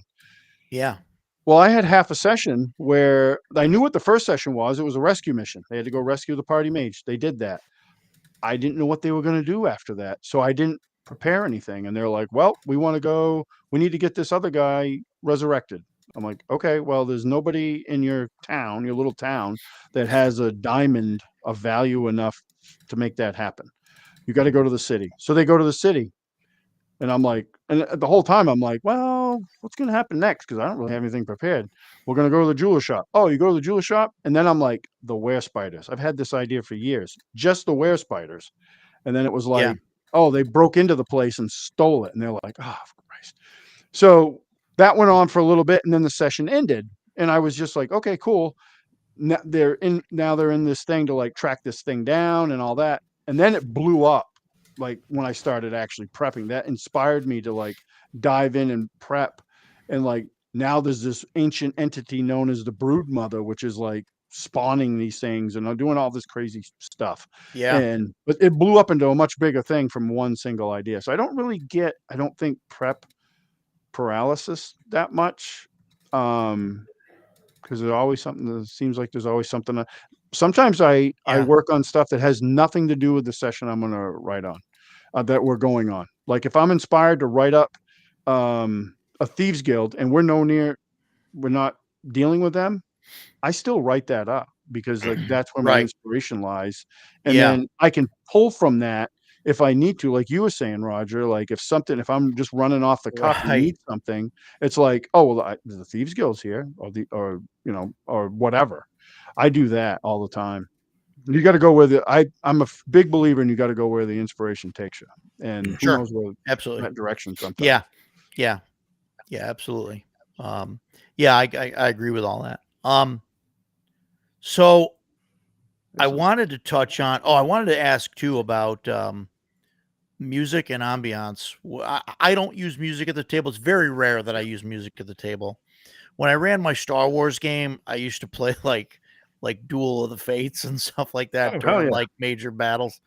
But would. in D&D or Castles and Crusades or like in the fantasy type of game, I don't really do that. And I don't know. I think it causes too much of a distraction. Maybe. I would like to get a soundboard. Like I keep saying, I want to set that up. Maybe with a stream deck or something, because I use my laptop to play like the Wilhelm scream and like things like that, clashing sword sound and, things like that, just to, kind of enhance the play a little bit. But I think that's it. I think music is, I don't think it's a good fit for the group, maybe for boss battles. I think it depends on your group. I use it. I used to use Sirenscape, but it just stopped running decently on my laptop. Yeah. And then I bought a new laptop and it still didn't run well. So I don't.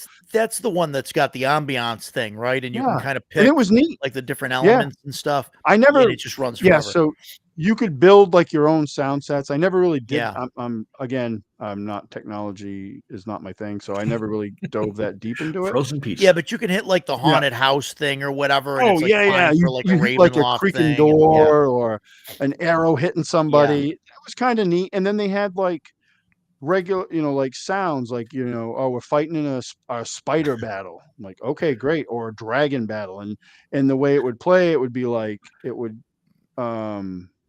it does like a loop. So you never have to reset it and it changes and you can throw in those other sounds on top of it. And it was neat. Cool. But then it stopped running right. So what I do now is a lot of times I just, either I have stuff on my phone. A lot of several of the Free League games have soundtracks that are officially made. Oh, like cool. Dragonbane, Forbidden Lands had one, Vaesen has one. And other companies are doing that. There's a Dolmenwood soundtrack. Interesting. But like this last game, I tried to use Sirenscape because I don't have a active account, but I still have stuff because I had an account and it was giving me a hard time. So I quickly shit canned it. And then I just went on YouTube and I looked up Spider Cave ambiance and it came up with this channel and I just started playing that in the background. So I've always wanted to do that. And then I saw it used in a game and I was like, because I was always like, is that weird? Or, you don't know. I didn't know. But then I saw it being used and I was like, no, I kind of like it. And to me, it kind of feels weird sometimes not to have it. It just, I mean, it's Yeah. nothing. I don't pick Interesting. things that are very like contemporary. So you like almost, I have, but like I try like make it fit, and it's in the background. Like it's not over the top or anything like that. Yeah. But, and I've had guys comment out there like, what is this from? Like this is, or like something hits and they're like, oh, the Sirenscape was good for that, because every once in a while, like something random would like pop in, and there's a few times where like the timing, you couldn't have asked for it to be better, and they're like, holy shit, what was Sure. that? Or stuff like that. But my Zagig that was in the comments earlier, he's good with tech, and he has a soundboard and all that stuff that he messes around with, and it's pretty Cool. neat. It's pretty neat. What, Jason, you got any thoughts on music and ambiance and stuff? Yeah. Ambiance, I don't mind. I used to have a CD of like tavern sounds. And Yeah, so like okay. anytime the guys went to the tavern, they were there and be like very quietly. There's, and like a stringed instrument, there's a bar in the background, but it would Yeah. be like, you hear plates and people murmuring, that sort of thing. That doesn't bother me. Music bothers me because, like so many people, I'm a big fan of music. So when I hear the music, it pulls me out of the game, and I'm Right. like, oh, I really like this song. I had a DM that used to always want to play Symphony of Destruction, Megadeth Symphony of Destruction. Okay. Yeah. Whenever we were in a combat scenario, Yeah. I That's love too that much. song. Yeah, That's too much. And like, Yeah. and I start listening to the song, and I'm no longer playing the game. Also, I'm half deaf, so if there's anything in the background that's going to interfere with what I'm hearing the It DM just say, drowns it out. I can't have it. But yeah, I don't mind it as long as it's subtle and it makes sense. But Megadeth in a D&D Yeah, campaign, that's no good. as much as I No. like it, it doesn't fit. Yeah. Yeah. No, I get it. I get it. And I've had DMs that have tried to shoehorn in songs that shouldn't belong. Yeah. Yeah, no. And things we've talked about that before. But I appreciate the effort. You swung and you missed. Let's not do this again. Yeah. I hear you. But yeah, I definitely got to get a soundboard stuff there. Yeah, Megadeth contributed to my hearing loss. It wasn't Megadeth. It was you and the problem with the volume knob. That's what happened there. Megadeth is not to be blamed. I have a question. It's your fault for turning it up to 11 all the time. Oh, Decato's got a question. Well, you got to put it in the chat. You got to put it in the chat. Oh, hold on. Everybody else. Don't make me use technology. So my question is, where? So it's interesting because you homebrew your campaign. Where do you draw your inspiration from? Wow. I mean everywhere. I mean it all kind of like clumps in. Like it's weird. Like there's some stuff from books. Obviously, I read fantasy books and things like that.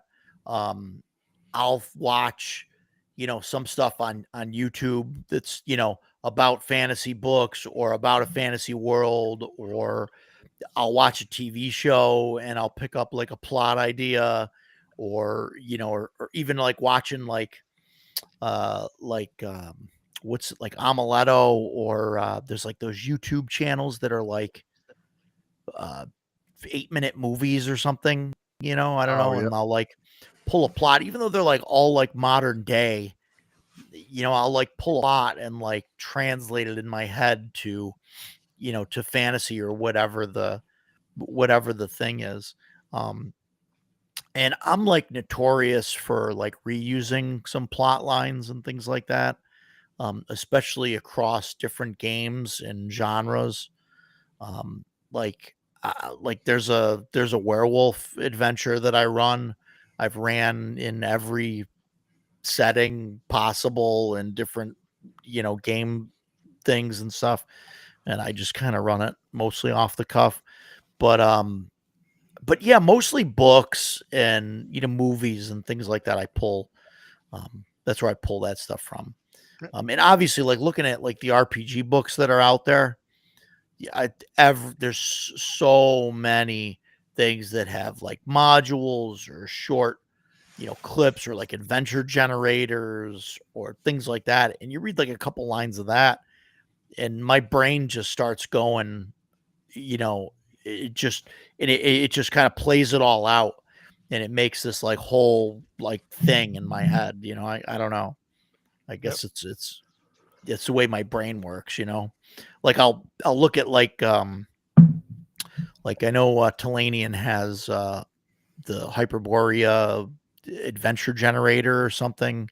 It's like a PDF that's on the site, and you like roll randomly, and it'll even give you like a random name of the adventure, but you just Oh, like that's roll cool. on that, and it's like, oh, there's like a church and a heist, and like then my mind just starts, thinking about like, oh, like what artifact, or it was like maybe somebody stole it, or maybe the player's got to steal something, and I'll just like play it out, in my head, um, and then figure out whether that's a good thing, and then start writing down different scenes or jotting notes, and then even if it doesn't come up in like a game, like if the players come across like a chapel, or I roll around a random chapel in the middle of the wilderness, I'll be like, oh, hey, this is that now. Hey, there's this heist going on, and there's people that stole this thing, and now you got to get back, or whatever. I don't know. It's the way my brain works, I guess. I don't know. That's a good way for it to work, You know, being able to take inspiration from multiple sources, even ones that aren't necessarily tied to the genre that yeah. you're Like I running. watch a movie, and I always try and like figure out what they rolled like in the movie. Like somebody jumps out of a helicopter onto a Right. building, and I'm like, that's a dexterity check. And it's like, oh, he like slipped, so he failed. He missed by like Wow, that 4. guy got a natural 20 And it's like, like Tom again. Cruise, like Tom Cruise jumps and he grabs the side of the building.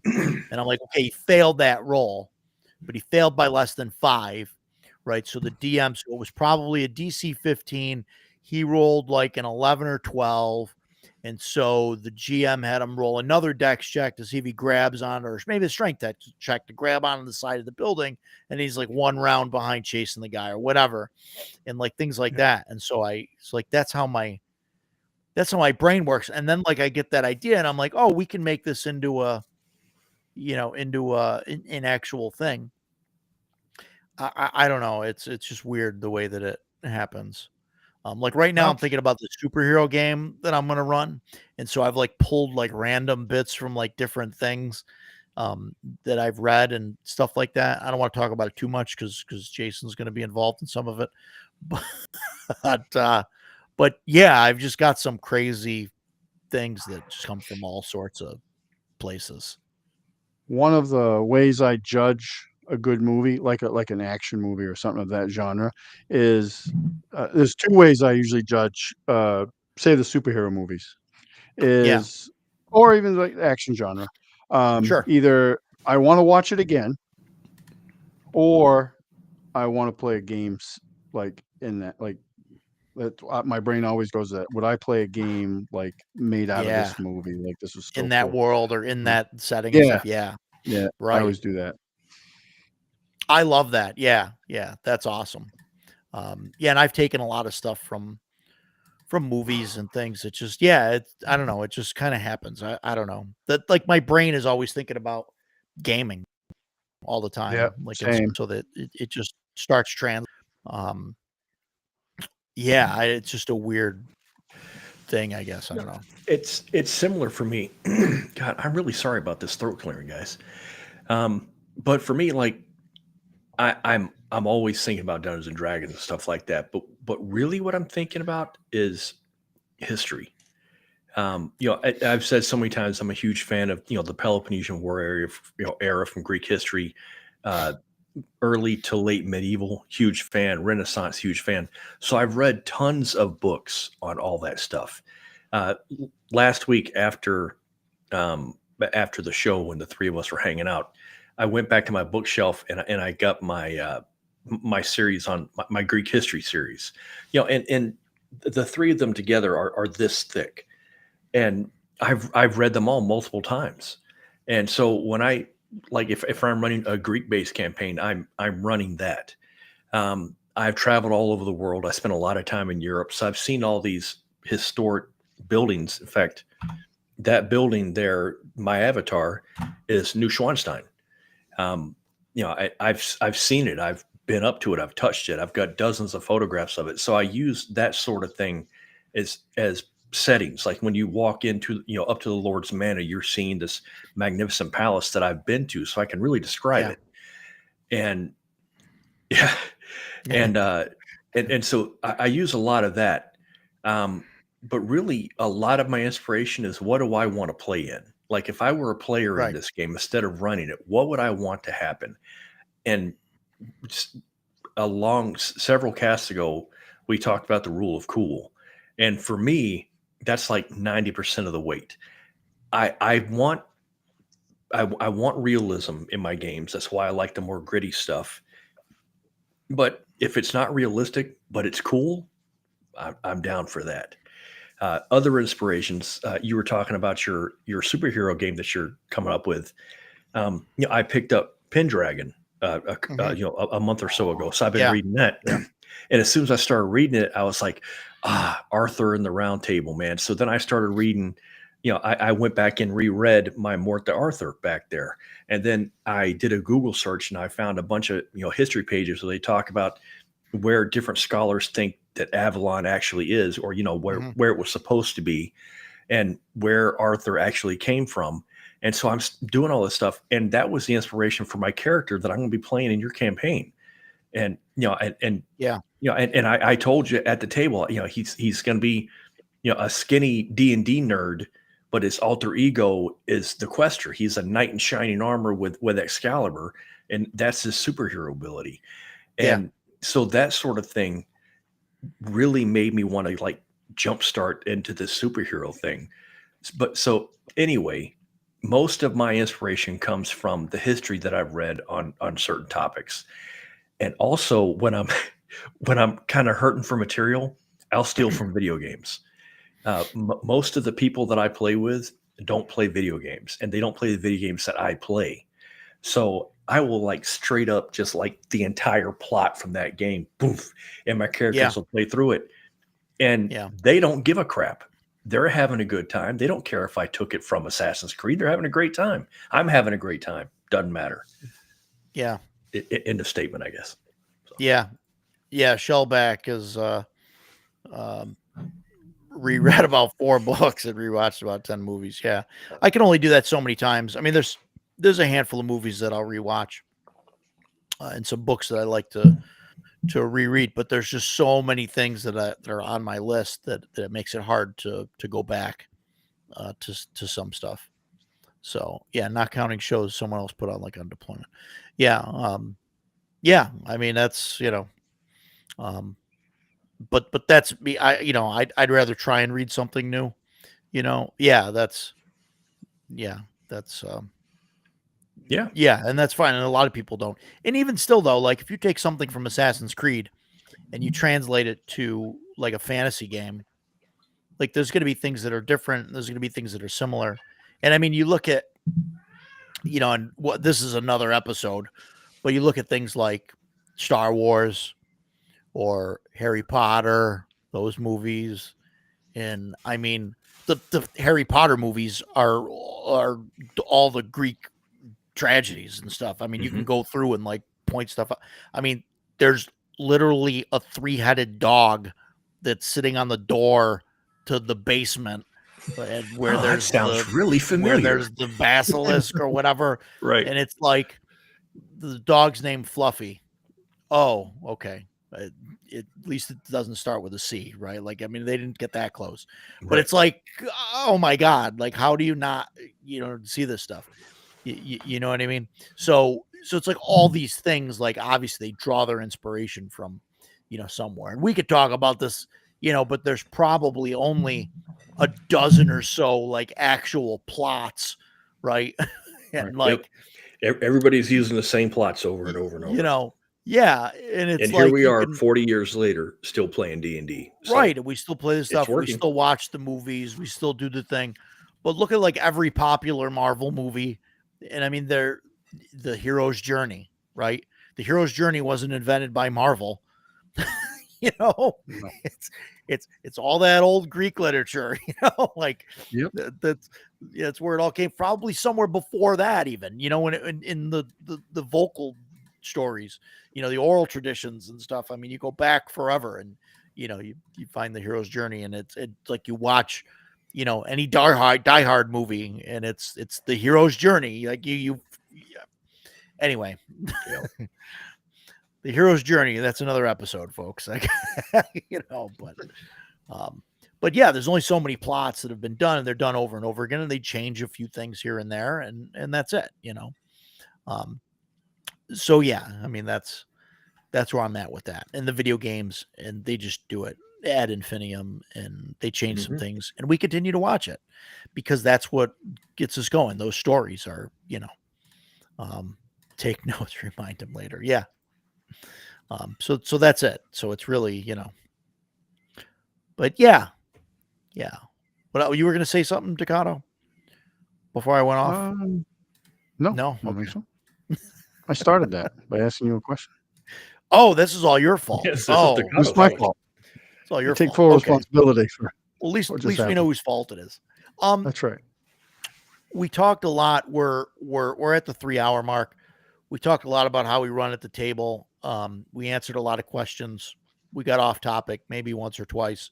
But you know, I can't count. But you know, what do we do, you know, different for a one shot or a convention game?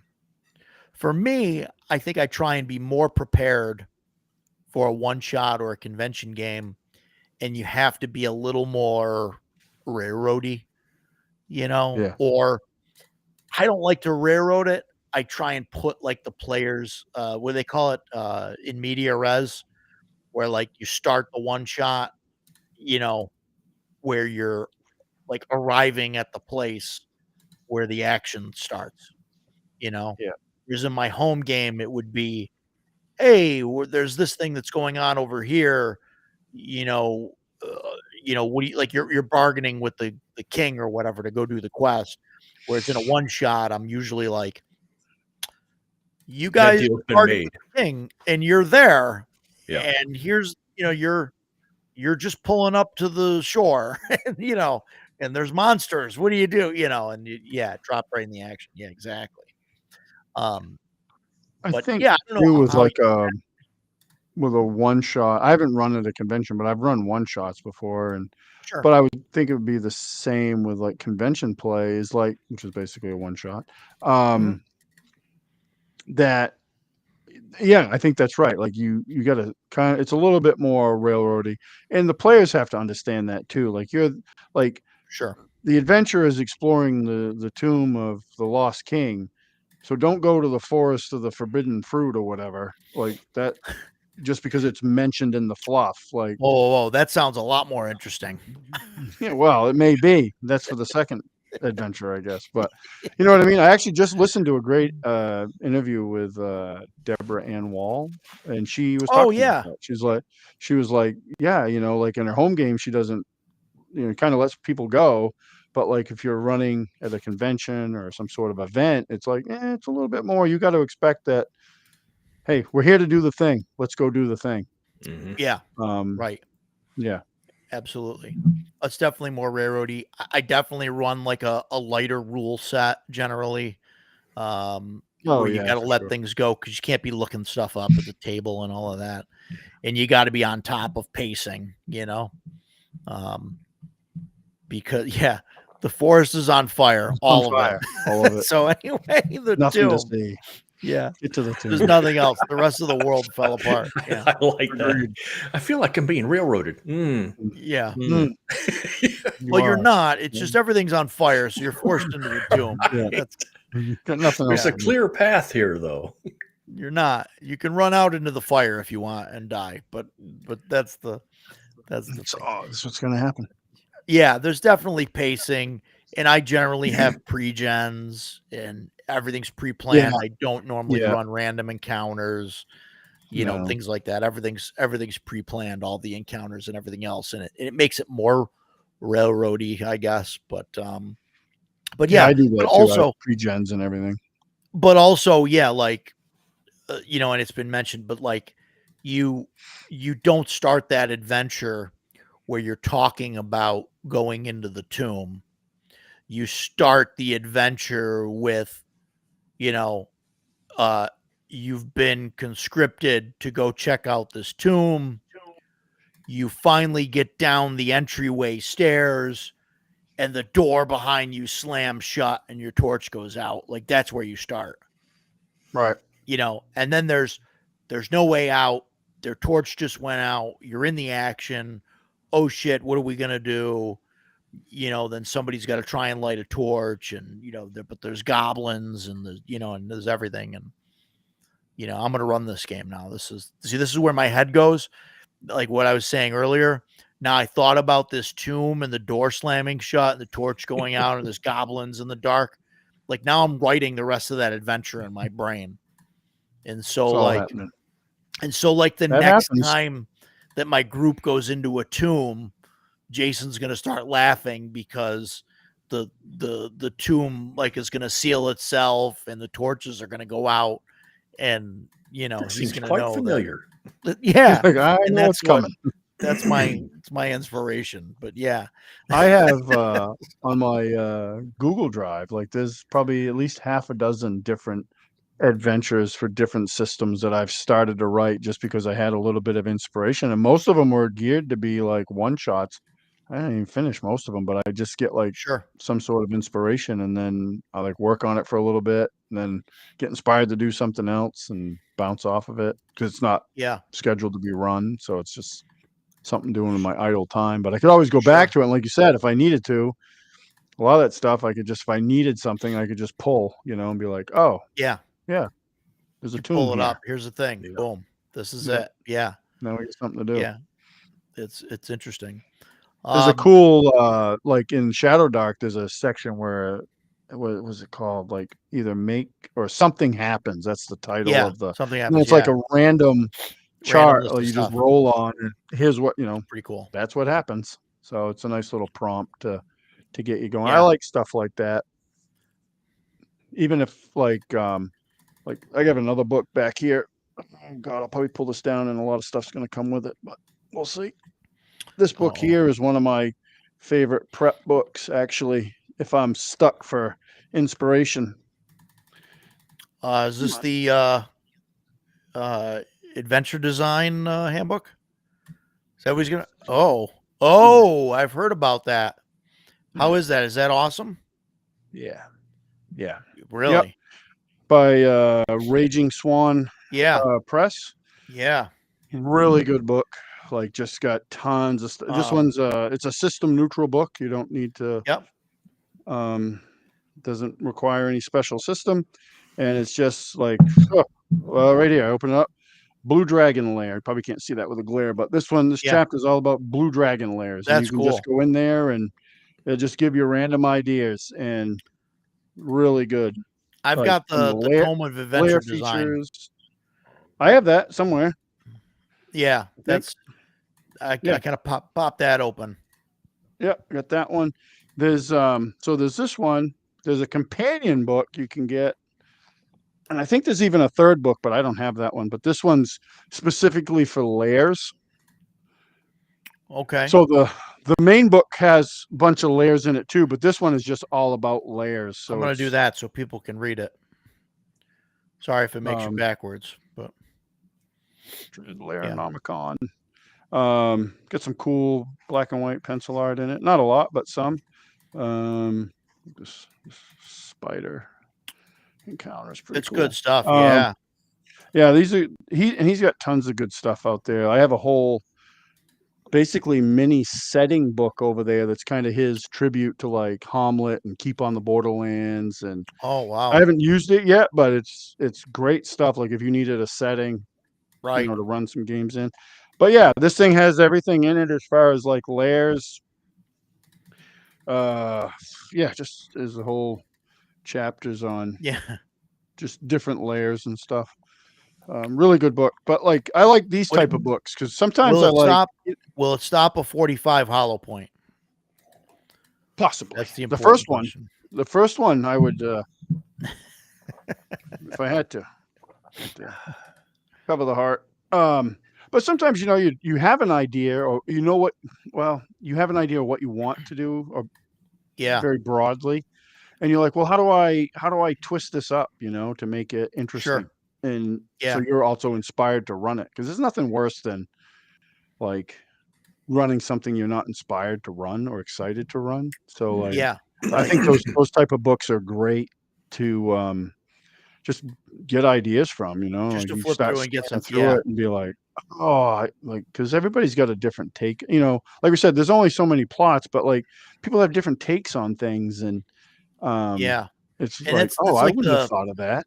Like, the awesome. tome of adventure design has it's got like stuff written on the edges of every page, Yep. like just little like keywords and stuff like that like you should just open a random page and like look at some of those and it just just to inspire you. Yeah. You know. Yeah, I have that Yeah. one. I picked Yeah. up this is another one. This is my most recent acquisition. Jesus, this is gonna collapse. Is this book here. So this Oh yeah. has Skirples. a Yeah. bunch of I random stuff in it. I have to Changing up use that monsters. at the table. I backed it and I've never really gone through it. I never really gave it the good try.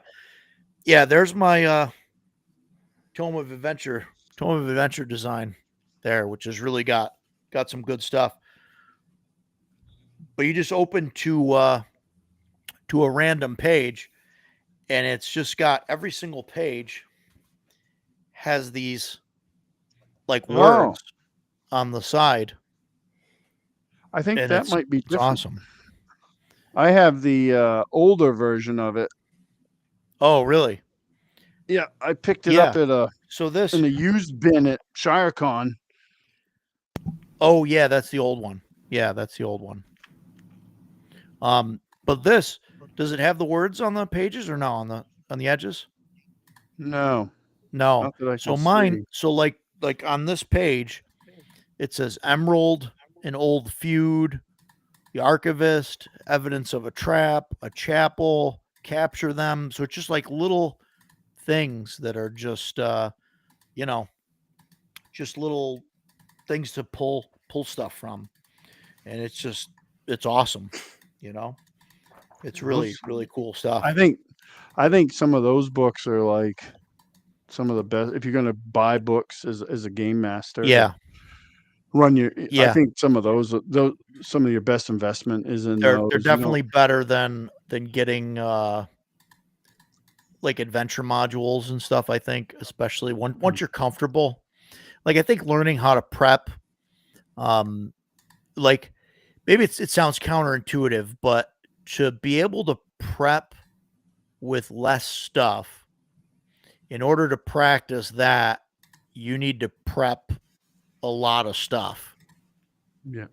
Like to practice. And then once you've like prepped and prepped and prepped for like a bunch of stuff, then you start to realize like your brain kind of gets in that mode where you're like, okay, I've got enough extra stuff in there where I don't need to prep as much, or I know exactly what my play group needs to go through Right. stuff. And then you can, Yep. Prep less and do it. Yeah. Yeah, Paul, you have to go in head first with those tools. If you're stuck, you've committed to pulling it off the shelf. That random page prompt sounds great. Yeah. One of the things I do too is I use OneNote for my game, and I have a section in there, and it's just if I get an idea, I don't even care if it's like one sentence. I'll go in and write it in that section. And then Yeah. every once in a while, I'll go through that section and be like, oh, yeah, we're going to do, I wanted to do this, but now I have all these other ideas for it. So I'll add that to it. And then I can start. And if I have enough ideas, I'll pull it out and start putting it in, writing it up as a session, and Yeah. fleshing it out even further. But like, I write down your ideas, because I had an idea and I still don't remember it. I had an idea. One of my guys made a character that was a wizard, but for some reason, he couldn't cast any spells that directly harm somebody. So I came up, like, he and I were talking about his character one day, and I came up with this really, like, what I thought was, and he thought was, a really cool reason why that happened. And then it fucking went right out of my head. Like, I, to this day, cannot remember what that idea was, and I never wrote it down. And ever since then, I'm like, if I get ideas, I'm jotting them Wow. down.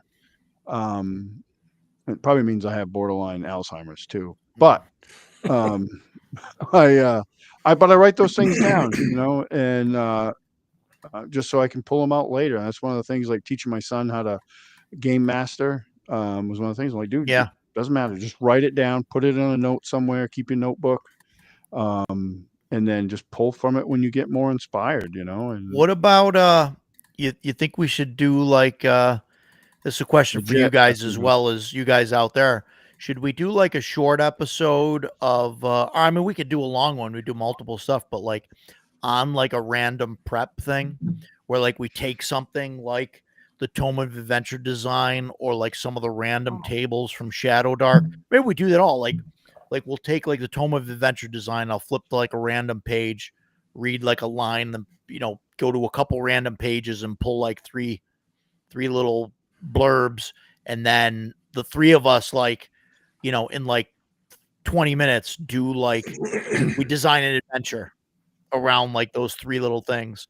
And then maybe we go to like the Shadow Dark book and we roll on like some of the random tables in there, and then kind of like design a quick adventure based on that, just to show how like that kind of works, to go from the Yeah. random table to the thing, and like the Hyperborea random generator, then run it at CNY. Death Angel says that's not a bad idea. We'll come up with like a random adventure. Maybe we'll make like a few different adventures using like the Hyperborea generator, the Shadow Dark, and Tome of Adventure design or something like that. Yeah, something like that. How we each design a quick one shot. Yeah. Do that. I mean, that'd be kind of cool, I think. And then we like make that Yep. up, and then like we have a quick thing, just to kind of show how we do it. I think that'd be kind of fun, to just do like on the fly adventure design. I'm writing that down. Yeah. Write that I note don't down. Because then Decado and I will be talking, and we'll be like, "What was that great idea that we had?" It's a great idea we had. I did a session. One of my friends ran a one shot of a game called Kids on Bikes, and he had this Yeah. idea for this world that basically, like, there was this train that traveled across the country, and it took like forever, but people like literally lived on this train. So what he did was, the first half of the session was, he would ask different questions and go around the table, and we would provide answers. Like, we're designing individual cars and all that stuff. As we went around and kind of fleshing it all out, we made our character, which in that game was super simple to make a character. What was really neat is after we designed this whole thing, he finally says, "Okay, now tell me how you're going to rob this train." So the rest of the session was us robbing this train and trying to get Interesting. away. And it was super fun. Like, it was a really rules light system, which was great because it doesn't get Yeah. in the way of anything. Yeah. But like, we sat there and kind of like collaboratively built this. Was pretty neat. The other thing that I've done is, like, one of my players, Rooster, like, he had a character in my campaign, and when he introduced him, most of the characters had started originally from the same town, and we were going to have him Sure. be from a different area, but he came up with the idea for where it was. I kind of turned it back. He started giving me ideas, and he's like, "Well, what if it's like this?" And I'm like, oh, and I'm just literally like just writing down everything he tells me. I'm like, good, because now I don't have to think of it. And it fit, like it wasn't, I'm from a castle in the clouds or some stuff like Yeah. that, which is fine, but doesn't fit my setting. His really fit. And I was like, well, why not involve the player a little bit? You know, I've seen that done with like Forbidden Lands. I used to listen to this really good streamed game on podcast from these group of guys called Sweden Rolls. They're from Sweden or that area. Okay. And they're playing Forbidden Lands. And I'd never seen this concept, but like they would, Forbidden Lands, if you're not familiar, is very much like a hex crawl exploratory thing. So they would find an area and they'd like, oh, they find a tower. And the game master would turn and he would say to one of the players, he'd be like, what does it look like? And he would make the player describe it and come up with a description. And I mean, I probably don't want to do that all the time, but every once in a while, I think that's good Yeah. because then they're Yeah. not just listening to me drone on, they get to be a little bit more invested. Like my friend Rooster there, he was more invested because he created the home base or the town or village where his character was from. So he had a much better understanding. I'm sure he could visualize it, between the two of us. I was just giving him like little prompts for like the description, and then he just blew it up, which was great. Yeah. I think stuff like that I think it's sometimes maybe foreign concept a little bit to Yeah. sometimes To older have gamers a to lot give of up that like player control. agency or whatever. Yeah. Yeah. Yeah. And I don't like doing it a lot. It's mostly the games I run are OSR like games, and so they don't really fit. That I mean, you could do it that way. Obviously, you could do that with anything. Sure. But yeah, generally it's foreign to the players, and I don't know. It still feels like in certain games it feels a little weird. Like in Kids on Bikes, it's sort of like designed for some of that stuff. So Yeah, it's but it's a by little far looser like it with is. that. But like to do that in my CNC game, unless it was like spoken about like in the beginning, like, hey, this is how the game's going to be. You guys can, will things into existence, or like, hey, I'm going to ask Yeah, you guys to design things. Like I wouldn't that's, go too far into that, but I mean, a little bit of it is yeah, good. Like, um, I was talking with the same player one day because in my current campaign, elves are really rare. Like, none of them can play elves. Like, they're not a playable race. With the exception of he plays an elf, but he's actually from the Fey realm. He's not from their realm. okay, Um, right, and that's like an alternate character. That's not his main character. So he and I like one day just got chatting about that, and because in the game they met in the city, they met an elf, and it's like one of three they've met in the whole yeah, campaign. yeah, So that was part of like the role play, like, oh, we don't, you're kind of basically not common. And she was like, no, we're not, and there's reasons for it. sure, But he came up with this whole thing, like there's this kind of like this group of elves that are like trying to like get revenge for what happened to them, and there's two different factions within. One are looking for like maybe a little bit more peaceable solution, where the other half is like, nope, sure, we should go and kill all those people. And yeah, I right, was like, damn, that's a great idea. Like, write that down and flesh it out a little bit more and change it a little bit to fit, and keep yeah, the players still on their toes. But I was just like, oh, like that's a really good idea. I hadn't thought of that. Like, I like it. And so sometimes, you can get a lot of inspiration. Let your players have a little bit of room to help create, I mean, how many times you've been running a game and the players are sitting there talking about things that could happen or something like that, and I just yeah, shut up, it happens, like, yeah, because I'm like, and free ideas, sometimes I've like, oh, like that's a great idea. That's better yeah, than the freaking idea I had. Like, case in point, I'd set up this years in a 5e campaign. They went into this Yuan-Ti temple, and I had these little 3D printed terrain pieces in there, um, like a pool, and it's got like a snake head, and coming out of it is water. I painted it up as blood. So it's like blood coming out of it. And there was one at the beginning of this long hallway and one at the end. And the hallway was trapped. And every time they'd go in, like magic would fire off. So, and I can say this now because he found out about it, but I came up with this thing like on the far end of the thing that where that statue is, there's like a lever behind there that shuts all that off. Boring. So they're trying to figure out how to get through this because a couple of people just ran in, they're getting lit up with spells. And his character, he goes, I take that blood because it keeps filling up that pool. I take it and I just put some on my head, like a mark on my head. Nice. And I was like, well, Christ, that's way cooler than what I had for an idea. Yeah. Oh, that worked. Right. Great idea.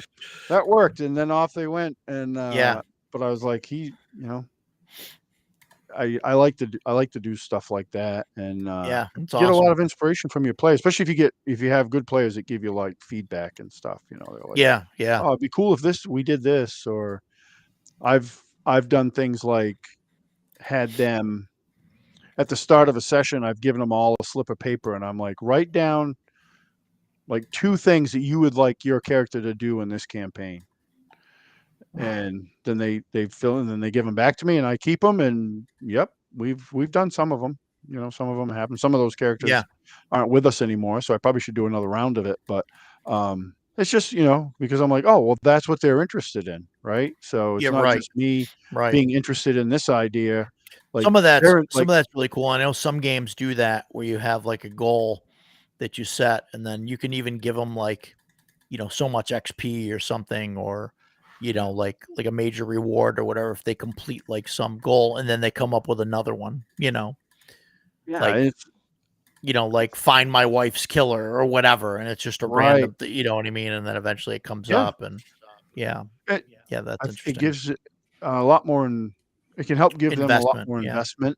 Right? Like Giants came up from several people, and then my son with his ranger ended up taking Giant as a favorite enemy. So I was like, well, you're going to face some Giants. And one of the things I told him, because he was kind of when it came time to choose his favorite enemy, he was like, I don't know what to pick. I really want to fight some Giants and stuff. I said, well, listen, here's the deal. Whatever you pick is probably going to show up in the game, just so you know. Because I'm like, why would I, you pick undead and then you never fight undead. Like that's a waste of an ability, like it's dumb. Like I would give you what you wanted. You picked undead. You must want to fight undead, Yeah. So right. I think, like I said, I think just giving your players a little bit of leeway as far as or listening to them at the bare minimum to be like, oh, this is what they're interested in. Like they don't care about this thing that I came up with. Like they're talking about, they want to go raid a giant steading. Like, okay, let's do that instead. And if it sounds good enough. Yeah. And then it's incumbent on me. Well, okay, they want to do that. Well, how do I tie that into the thing? Like what I'm trying to accomplish. Right. Is there a way I can do that? Like maybe, figure it out. Take it in the direction you didn't expect. Well, we're almost at the 3.5 hour mark. So I think unless anybody's got any closing remarks, I think we covered the gamut of game prep. A lot. Yeah, there's a lot covered. I think that was. But good. let's plan on doing an episode at some point about prep and stuff.